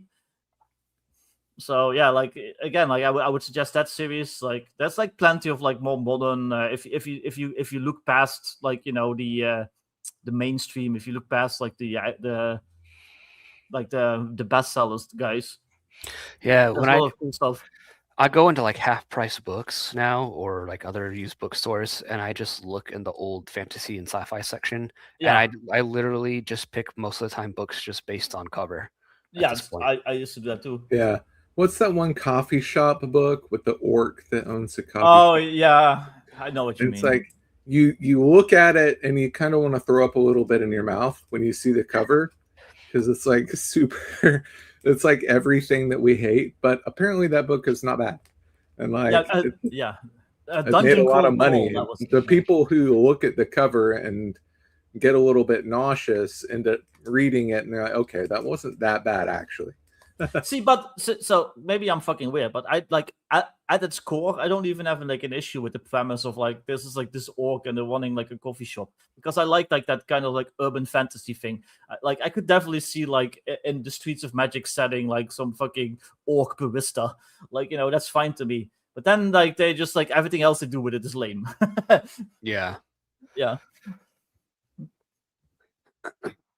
Yeah, I don't know. That's why like someone had made a rule like don't read anything post 1980, and I kind of That was Jeffro. was it Jeffro? I see, but that's what I was trying to kind of say earlier, because I don't really fully agree with that rule. It just it requires a little bit of fucking digging. I see it as just like a key, like a safe demarcation where like if you read stuff pre 1980, like you're probably generally you're gonna at least be entertained, you know. And anything after that is when you have to really do the digging. So yeah, part of that was probably kayfabe, but maybe not actually, because that is true. Yeah, a lot of shit has sucked really bad for the past 40 years. I remember my first Fafhrd and the Grey Mouser book, which I picked up at the library because as a kid they used to have like this table that they would put like the old books that like they were just like they didn't want to have in the library anymore, and they would just like sell them for like a couple bucks. Mm-hmm. And I remember picking up Fafhrd and the Grey Mouser because that was like a cool cover. Like, it was like Fafhrd with like his one hand and like a big sword and stuff. And and then it was a pretty interesting story. And then he like the Grey Mouser gets like pulled into the ground, and then like a skeleton starts jerking him off. I'm like, oh, okay, well, I guess we're here now. Okay, well, I'm a little hit and miss on Fafhrd and the Grey Mouser stories. Yeah. Like Fritz Leiber for me, he's like hit or miss on those stories. Because I've read the first book where it's like the collection of I think the first 3 stories where you get like Fafhrds origin story, you get the Grey Mouser's origin story, and then they meet up. Both their ladies get eaten by rats in Lankamar, and they assault the Thieves Guild and become friends. Yeah. And the third story where their girlfriends get eaten by rats and they assault the Thieves Guild, that's a cool story. But like Fafhrds origin story is so damn boring. Like, oh my gosh, dude, how much like back and forth and nothing happening is going to happen in this story? Like, I didn't understand the point of it. And maybe that's a hot take. Maybe that's a bad opinion. I don't know. I'm just saying how I felt reading it. Yeah. Like Fafhrds origin story, how he leaves his little like barbarian village is terrible. It's just terrible. it's terrible. Well, that's like those kinds of characters. I'm not even really interested in the origin story. It's like I'm fine with them just existing and just being 2 cool adventurers in this weird sword and sorcery world. Just like dropping me into like what they're doing already. Like I don't need to read about Fafhrds mother and like like Fafhrd is engaged to this other chick, but then like this random circus group comes into his village and he has to like watch them from the rafters for some reason, and then he gets caught and he leaves his like pregnant fiance, and like it just made him seem like a scumbag. And it was boring. And then the girl that he runs away with is the girlfriend that gets eaten by rats in the third story. So it's like I don't know. Legends and Lattes, that's the coffee shop book. Yeah. It's about like this orc barbarian mercenary like who decides they're done with fucking adventuring and they just open a coffee shop, and like they have to contend with all the weird rivals and monsters and things that they encounter throughout their adventure, like coming back and like bothering them at the coffee shop when all they want to do is run the coffee shop. It sounds like it could be funny, but I don't know. It may not be for me. Yeah. But you had me at Sword Adventure. I guess I could suffer through the dry skeleton handy to see what happens next. I can't even remember the context. This was like so long ago, but like for some reason he just like starts magically sinking into the ground, but he can still like breathe and stuff. And then eventually he like sinks deep enough where he like hits like this weird chamber, and he's like stuck in the wall. And there's like this skeleton chick that like notices him, and she she reaches into the wall and just like starts like painfully jerking him off while he's like stuck in the wall. I'm like, what the fuck am I reading? Like I thought this was like about a cool thief and a barbarian. Like what the fuck? Yeah, and like somebody told me to read it because it has like the were rats or whatever, and everyone thinks I'm into that or whatever. And so like that ended up being pretty fucked up too. Like, I'm not going to go into the stuff that happened in that story, but it was like, why am I reading? Like, what is this? Like, I don't really want to read anymore. Yeah. And yeah, some characters you don't need the fucking origin story. I remember reading this anthology, like this Conan anthology once. It was like this big book, and it had like the original stories, but also like the pastiche ones for like all the different Le Camp and like the Spraak or whatever, like stuff. And that like it was all chronological order. So it started as like Conan as a kid, and then like it ends with him as like King Conan and stuff.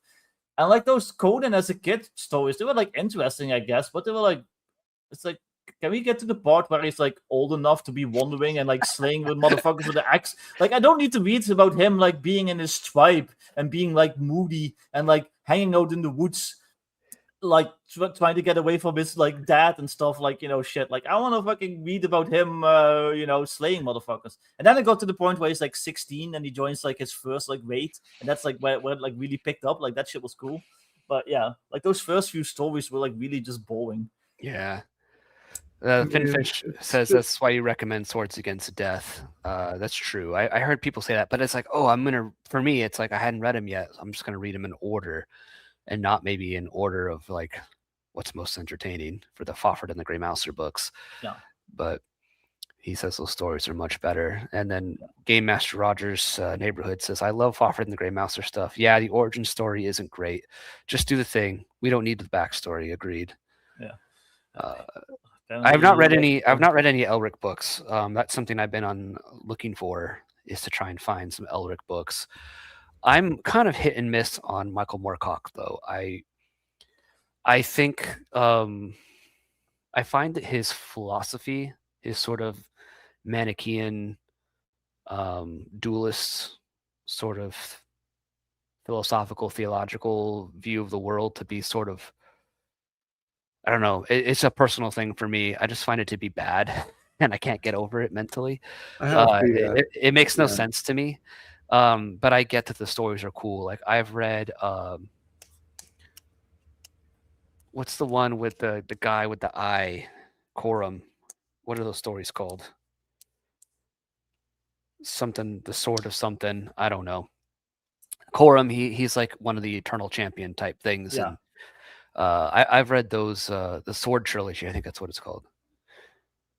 Yeah, I never really got into Moorcock, which is ironic, I know, but I relatively enjoyed the Sword trilogy, but it had some cool stuff. Like when he goes into there's like a lot of cool things within the Sword trilogy that if you're going into extra planar stuff, like in your D&D games and stuff like that you could draw from. But I've not read any Elric, unfortunately. It's on my list of things to do. I tried reading Elric and I couldn't really get into it. Yeah, it's always funny to me when people criticize The Witcher, like the original stories, for like being basically rip-offs of Elric. And it's like, okay, well maybe they are, but it does boil that stuff into like a way cooler. Like, I'd rather be reading about a badass monster hunter running around and fucking Elric being like a moody bitch. Like, I'm sorry. I have the Elric books as 2 collected volumes, which are kind of hard to find now. I don't think you can buy them brand new, but they came out in these volumes. And so I read the first ones. And basically, like, what you have to think about when you go into Elric and Michael Moorcock is like, he came from this era of like early heavy metal, and he was like 70s rock and roll. He was in this band Hawkwind. He played progressive, like heavy rock. He was friends with Blue Oyster Cult, and they did cocaine, and he wrote some Blue Oyster Cult songs. Like, that's the world that he came from. So like Elric and those books are just like heavy metal amplified, like Spinal Tap, turn it up to 11.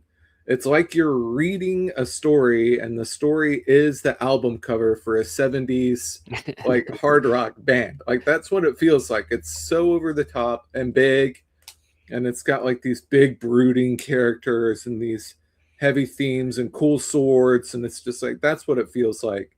So if you're into that type of like super like high level pulp, like, wait, this is way above like Fafhrd and the Grey Mouser. This is like heavy metal stuff. Like the heavy metal of the movie is like that. Yeah. From the 70s.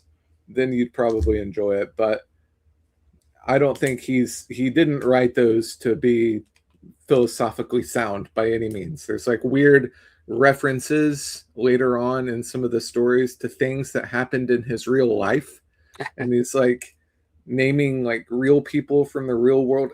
It's really bizarre. Yeah, it's weird. It definitely has that like Yeah. there's from what I understand with a lot of Moorcock's work and what I read from like the Sword trilogy, there's definitely like a psychedelic element. Which can be cool. Like I like Yeah. I like a lot of like that like 70s like fantasy. No, it's cool. I like it. Yeah, I just but- haven't gotten around to it, and I just what I've read of Moorcock, I've just sort of been like, it's okay. Yeah. So yeah, it just hasn't Yeah. been very high on my list of like of things to read. So A book series that I've read like multiple times when I was younger, and it's also from the 70s, is the Tales of Viz, I think it's called. It's Tanith Lee, which is like a female author, but she's like really good. She like writes like really epic, cool fantasy stuff. The Birthgrave trilogy is also good by her. Also has kind of like that, with like that's kind of like 70s like heavy metal like element to it, but yeah. Yeah. Everyone tells me to read Ursula K. Guin's Earthsea. Yeah, I've never read Yeah. those either. I I've haven't never read them. either. Apparently, that's like proto Harry Potter.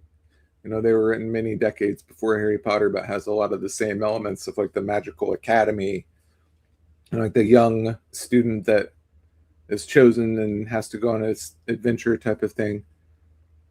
But people say it's a classic. But you haven't read them, Victor? No. I never saw the movie either. The anime movie they made. Yeah, I heard the anime like isn't even all that accurate. So. Yeah, no, it's supposed to not be good. Yeah, and I think eventually when I do my fly back home, I'm gonna change out some books because I'm probably gonna burn through what I have here pretty quick. I kind of want to start reading some sci-fi too, and I don't know if he's still here, but Shane had sent me the Lensman books, Yeah. and Nice. I kind of want to read those. Okay. So I give those a whirl. Those are on my list to read. I think I have almost all of the Lensman books except the last one. I still need to get the last one. I should probably read them first and get to that point where I need it. But I'm currently reading the Once Upon a Time in Hollywood novel, which is actually pretty interesting. It's fun. from Like like the movie, or Yeah, it's like the movie, but it goes way deeper into stuff and how Oh. like Brad Pitt's character is like a fucking psycho. Like he's like a World War II vet, and he's basically like a serial killer. like he's fucking yeah. But I think it's goes- funny yeah, they yeah. still do novelizations of movies like that. well, I it was s- actually written by Tarantino. Or Oh, okay. yeah, by Quentin Tarantino. So yeah. okay. And you can definitely tell that he's more used to being like a script writer than like an actual like novelist, because it reads like it was the original script, and then they just like filmed it and like left stuff out. But I'm actually kind of enjoying kind of like that more concise, like just straightforward like writing. I just picked up Walrus, which I talked about already, and it seems pretty heavy. So I'm kind of like tentatively like I'm putting off getting into it because it's just like too heavy for me right now. But I'll probably start reading it soon. But I also got Galahad and the Grail by Malcolm Gwiet, that one bearded guy. He's like translates old English poems and stuff like that. A big Tolkien dude. I think he's translated or written a book about like some Tolkien stuff, but he took Galahad and the Grail, which is not a cohesive kind of book from the Middle Ages. It was like bits and pieces are on different illuminated manuscripts and scrolls, and there's like local legends that people know about Galahad and oral traditions and stuff. And so he took all of those weird bits and pieces and he kind of combined them into a cohesive story that's like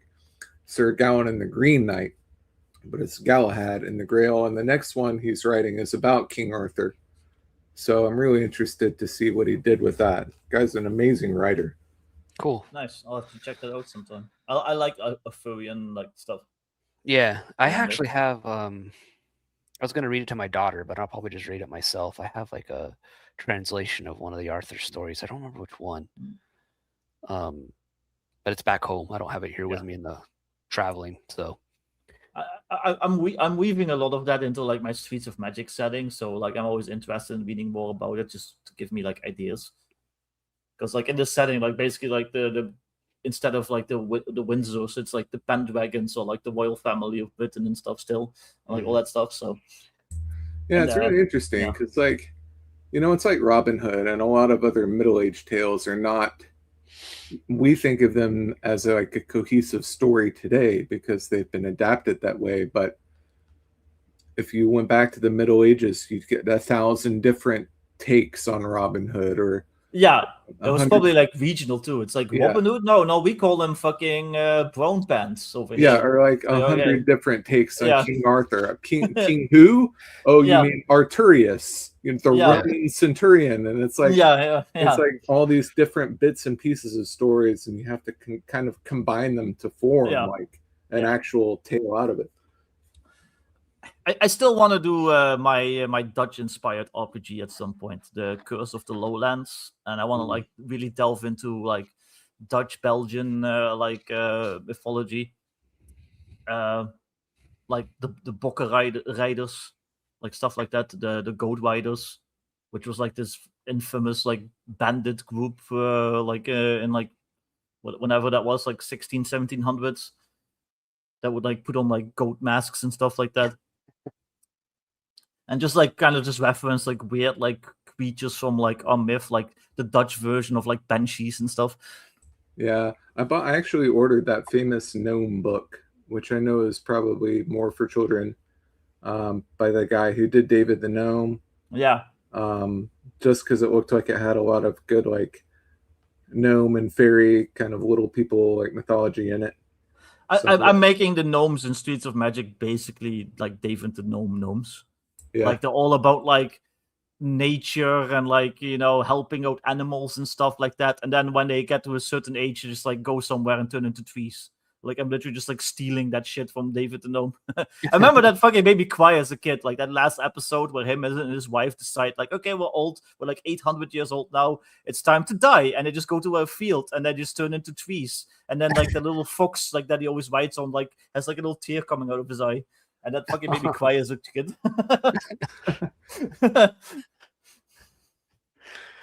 Oh man. Well, we're not quite at the 2-hour mark, but I don't have anything more to talk about, honestly. Like I've like I said before, maybe this is something to talk about. I've kind of, just due to my work, not engaged with the hobby as much. Been reading, but not really running games or playing games. And if people watching again, you're looking for an update on White Box, just rewind to the beginning of the episode and the stream, and you can get the information there. I'm not going to repeat myself, but I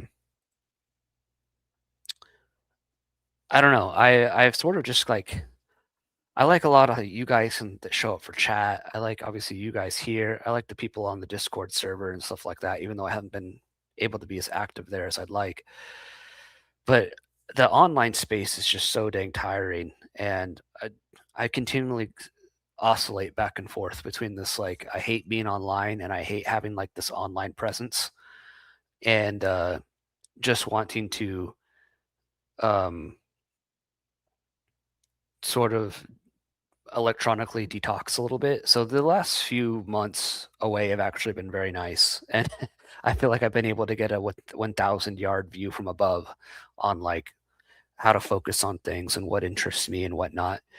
And part of that again is like talking about things that I'm reading in books and stuff like that. And I had mentioned that before, that any content going forward on the channel will probably be a hodgepodge of things like that I'm interested in, just due to my time. So yeah, this new job is like, again, if it's pretty physically demanding in a lot of ways. And then like just yesterday I was in the chemical cabinet of a clean track tool, like laying on the ground in the fab, like underneath it in this like very confined space. So I get home or back to the hotel, and I'm beat. You getting hazard pay for that? Yeah, I'm paid pretty well. I can't complain. Yeah. Especially for how little I know. Like I said at the beginning, I have a degree in electrical engineering, but the little I know about these tools specifically, I'm paid pretty well for just essentially being in training right now. Yeah. And it sucks being away from my family a lot, but I get to travel and go to places and stuff like that. So yeah, it's not due to my job. I just have been slowing down because my next couple of books were supposed to be kind of open sandbox, more OSR, AD&D books, and I've become a little bit more detached from the OSR scene and people, because I was starting to do that and it felt almost like an obligation, because all the people I talk to and everyone I know and all the online people are into that, and it's cool and I get it, but that's not what made my stuff famous. It's not famous, but that's not what I built my whole thing on, is that. Yeah. So I'm kind of having to step back and rethink the strategy a little bit and be I really probably should focus on what I do best. Really focus on the stuff that people enjoy the most and that I enjoy the most, rather than trying to shoehorn in this obligation to be a Bronstein or whatever, that's popular among people. Because I dig it. I don't disagree with it. I think a lot of that stuff is cool. It's just not in my mind space right now, yeah, I get you. That's kind of why I took a step back from old school essentials, because I had the modern necessities and stuff, which is pretty successful, but it's very OSR. It's very regimented, kind of, in a way. You have to write it in a very specific way, and I don't know. It was kind of tiresome eventually, and like you, I kind of felt like an obligation. So that's why I ended up doing kind of my own system, and that's also kind of why I like Shadow Dark, because it's a little bit more loosey goosey. It's still like OSR. It still has all the OSR elements that I like, but when you're writing for it, you can kind of go your own way a little bit more.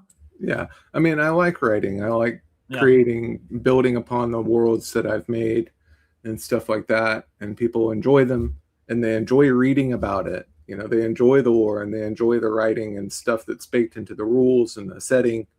The setting reflects the rules.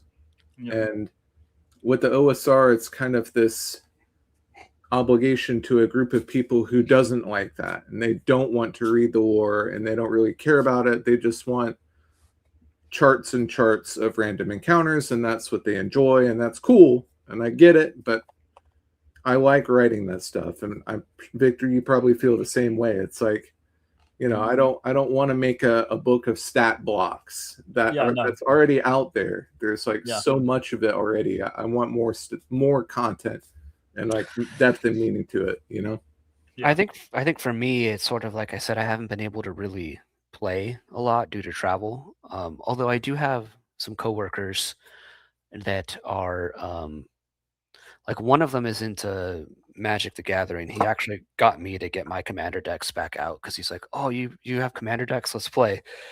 So I play, when we're traveling, I play a lot of EDH with him and another coworker I have.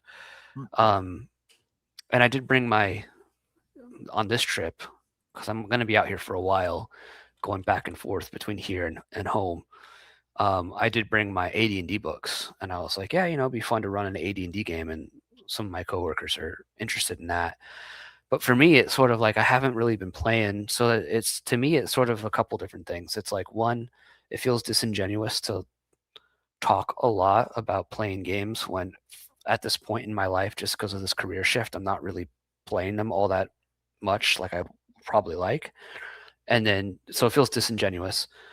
And then two, it's I do feel like from the last few years when I started my channel, I've sort of said everything that I feel like I need to say about what I think a good game is, Yeah.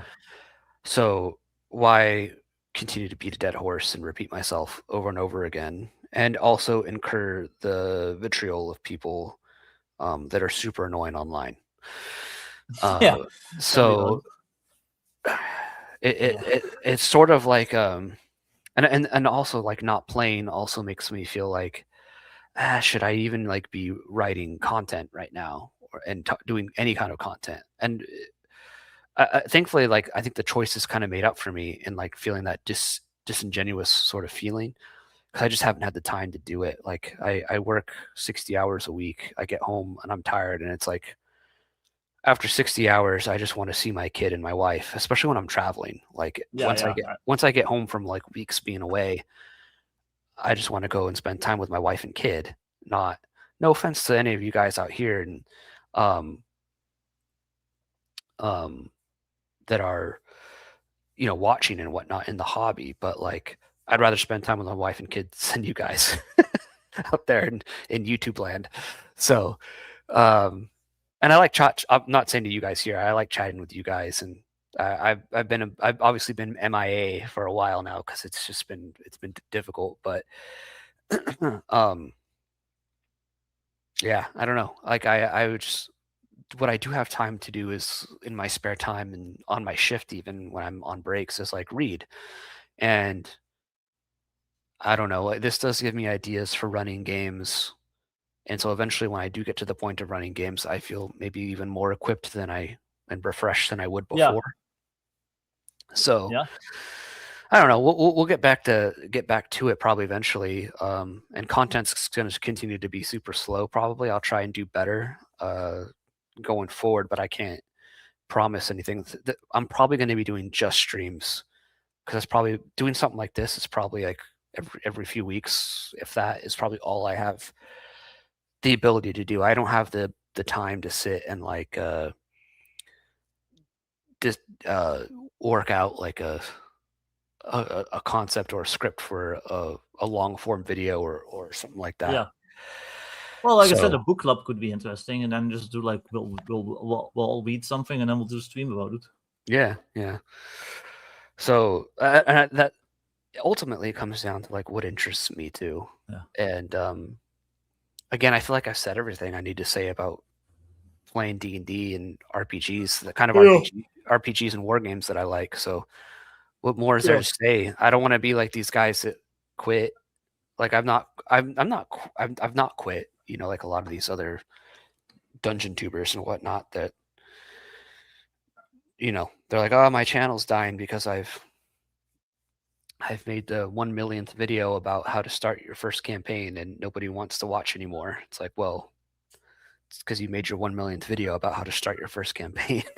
Yeah.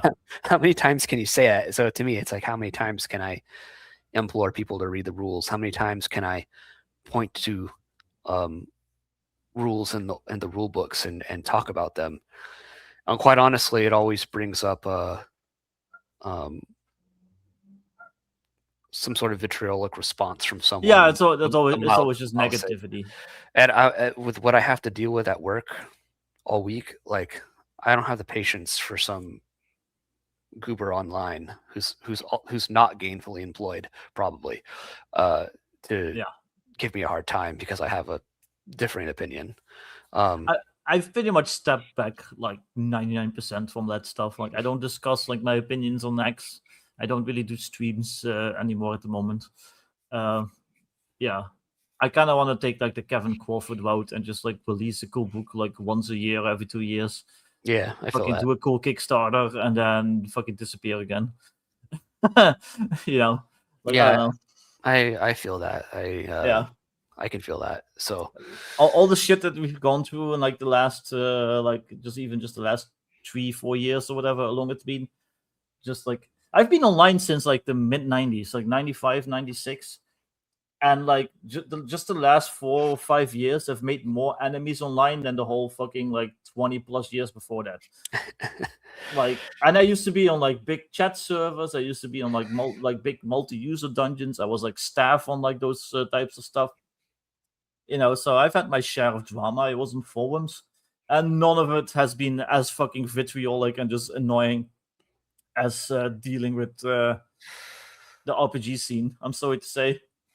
Yeah, and that's not to say like I think like a curated community is better. Like I like the Yeah, Discord. I Yeah, like exactly. I like chat here. The guys that all you guys that show up and stuff like that.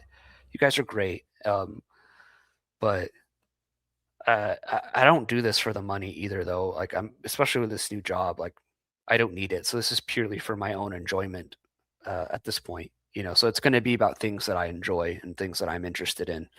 Yeah. So we'll see. I need We'll see where it money. goes. Pay me. Please give me money. Guys, buy my games. I need money. But it is a bit freeing in some respects to like not be beholden to the hobby itself for me in some respects. Like Yeah. that I can do things at a pace that I want and do what I want, and I don't have to worry about it. So I mean, I was already really doing that already, but I don't know. There's a little bit more mental freedom for me at this point with where I'm makes at. sense. So yeah. Well, we're pretty much at the 2-hour mark now. This is normally what we do. I got to go do some chores. I got to go do some laundry and whatnot here at the hotel, but and get geared up for another. Yeah, this is my feeling. I'm too employed for this right now. I realize that, like I'm too employed for this nonsense. Someone's asking you for a link, Vic. Yeah, I'm digging it up real quick. And Greg, if you have a link, you can drop it. I'll drop it in chat for you if you whatever. Yeah. Let me drop that in chat. We just actually played Titans of Fallen Earth with Patty on his stream yesterday. Cool. And it was fun. Been getting into that. I'm gonna release a free expansion for it here pretty soon. I already got all the art. I'm weighing it out right now. It's total $0.00. It's gonna be pretty fun. I'm gonna link to this since it's our latest game, but you can always click on our Dueling Dragon Adventures publisher name there, and it takes you to all of our D&D stuff. 1 second, let me find it. What is my life? What is my life? Yeah, I mean, I can't complain. Like as far as sales, when I released my latest Shadow Dog thing, Black Rifles and Dark Alleys, I made like $3,000 in like a little bit over a month just from sales. Yeah, so I'm happy about that.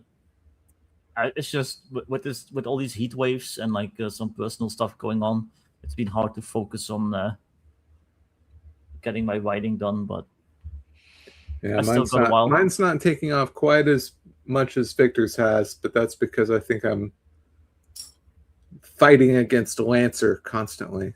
My arch nemesis. Fuck those guys. Fuck them in their fucking asses. Don't play Lancer, play my game. It's just the creator of Lancer in the chat. Like, I was a big fan, but not anymore. Yeah. No, he's not a big fan. He doesn't know who I am. Yeah. He's an asshole. Did you get the link in there? Yeah, I put it in there. Yeah, I put it in the private chat. Mine. Oh, private chat. Okay.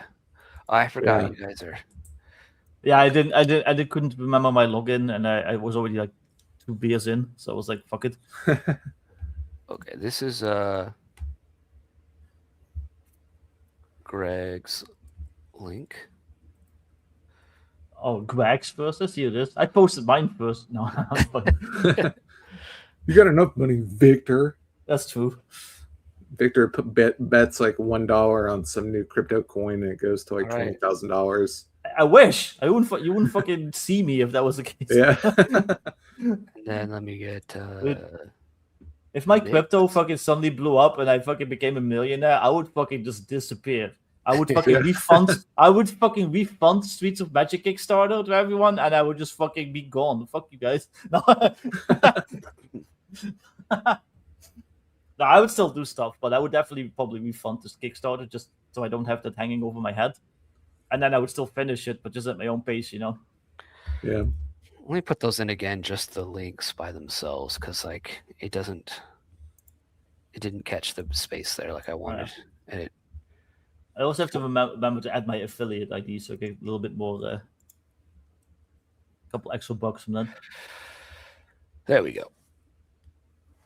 Both of those links are Greg and Victor's links. For me, like I said, I'm working on getting White Box out. I'm getting the runaround from the. So I think it's just like I said at the beginning, it was a perfect storm of my contact traveling and the other contact I had there for the fulfillment company not working there anymore. So I don't have any other projects in the lineup right now. I was slowly working like on a Byzantine war game based off of Donald Featherstone's rules from his book War Games. I've not worked on it in a couple months though, so a couple weeks. So I think, well, maybe it's been a couple months now. I don't know. I've lost track of time. Yeah, I've been there. But I'd like to get to it eventually. But after that, like, I really don't know what to work on. Like, I've tried to write white box adventures, and quite honestly, I'm not very good at that. And I almost feel like I don't really want to. It's not that I don't want to support that kind of play, but like my view is when I run a game, obviously, like we've talked about, I do like a rule, not rule zero, a zero prep style thing where I make it up as I go along, and that works on the spot, on the fly. But I feel like if I were to take one of my previous adventures and convert that into a pre-written adventures for other groups, it like loses the magic and it doesn't feel right. And then you feel like obliged to start like filling in plot holes and and it just doesn't work because it worked for my group in that one instance and it might not work for yours. And so I feel like trying to write pre-written adventures to me is like it's a skill that I don't have, if I'm honest. Yeah, I'm not that. I don't feel I'm that great at it either. Like I've tried my hand at it. Like the biggest adventure I've written so far was Bunker in the Badlands, and I'm fairly happy with it. But it was definitely a struggle because it's not really. I don't really feel like that's where my strengths like fully lie. Yeah. And people keep asking me because people like Blacklight and stuff, and it's like, oh Vic, like we want like adventures for Blacklight. It's like, yeah, I would love to, but like I have no idea where to even start like with that. Like I need to like find some actual adventure writers and like pay them to like do that shit, I guess, because I'm pretty good at it. I think that's the difference between like running a game and like writing an adventure. I do think those are two different skills, and I think you can successfully run a game but not be very good at translating that into a pre-written adventure for other people to use.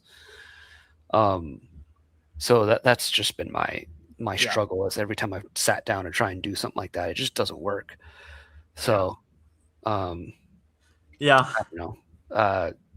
To me, it's like the ultimate way to play any of my games is to sit down and use the tables that I give you to like make something happen. That's what I would recommend you do, which means like you just buy one thing from me. You buy White Box, you buy whatever, and you're good to go. So like you just have infinite gaming there.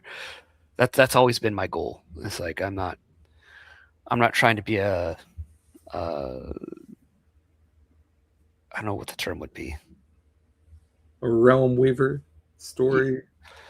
Like pumping out PDFs for the sake of pumping out PDFs. When I release something, I want it to be actually played and useful to people, not just like... and I want it to be like pertinent to like I don't know. No problem. No problem, Bark. See you later. Thanks for checking out the boys' links there. But yeah, I think we're about the 2-hour mark, and like I said, I gotta go do some laundry and think about getting lunch soon here. But I'm glad I could stream with you guys. Thanks for jumping in and hanging out. Yeah, it's been too long. I'll try and be better about this going forward, and we'll talk about cool stuff going forward. Probably again books. Maybe the next one, if I can blaze through Witchworld, we'll be talking about Witchworld. So yeah, we should do like book reviews, maybe like movie reviews or something. Like I watched Cast a Deadly Spell recently again. That's like a great That's like a great urban fantasy movie, and it gave me like a lot of ideas. So like I would love to like be able to discuss stuff like that. I know Greg is like a big like movie nerd like me, so Yeah, I would love that. Be fun. Yeah, we could do that too. I'm down for that. But yeah, I'll try and I don't know this. I'm not gonna schedule things like tune in on this day. It's probably just gonna be, It's gonna be Random. like random, like this stream. It's like, was. hey, Vic, did you finish that book? It's like, yeah, give me another week, okay? Like, yeah. So, Yeah. and most content's gonna probably be just streams like this going forward. So Yeah. hopefully you guys are okay with that. But Yeah. it's all I can manage right now as far as like my work schedule is concerned and whatnot. So yeah. But yeah, we'll end it here. Thank you guys for watching, tuning in, and it was a lot of fun. I hope you enjoyed it. And whenever the next one happens, we'll see you guys there. See you later. Catch you on the flip side.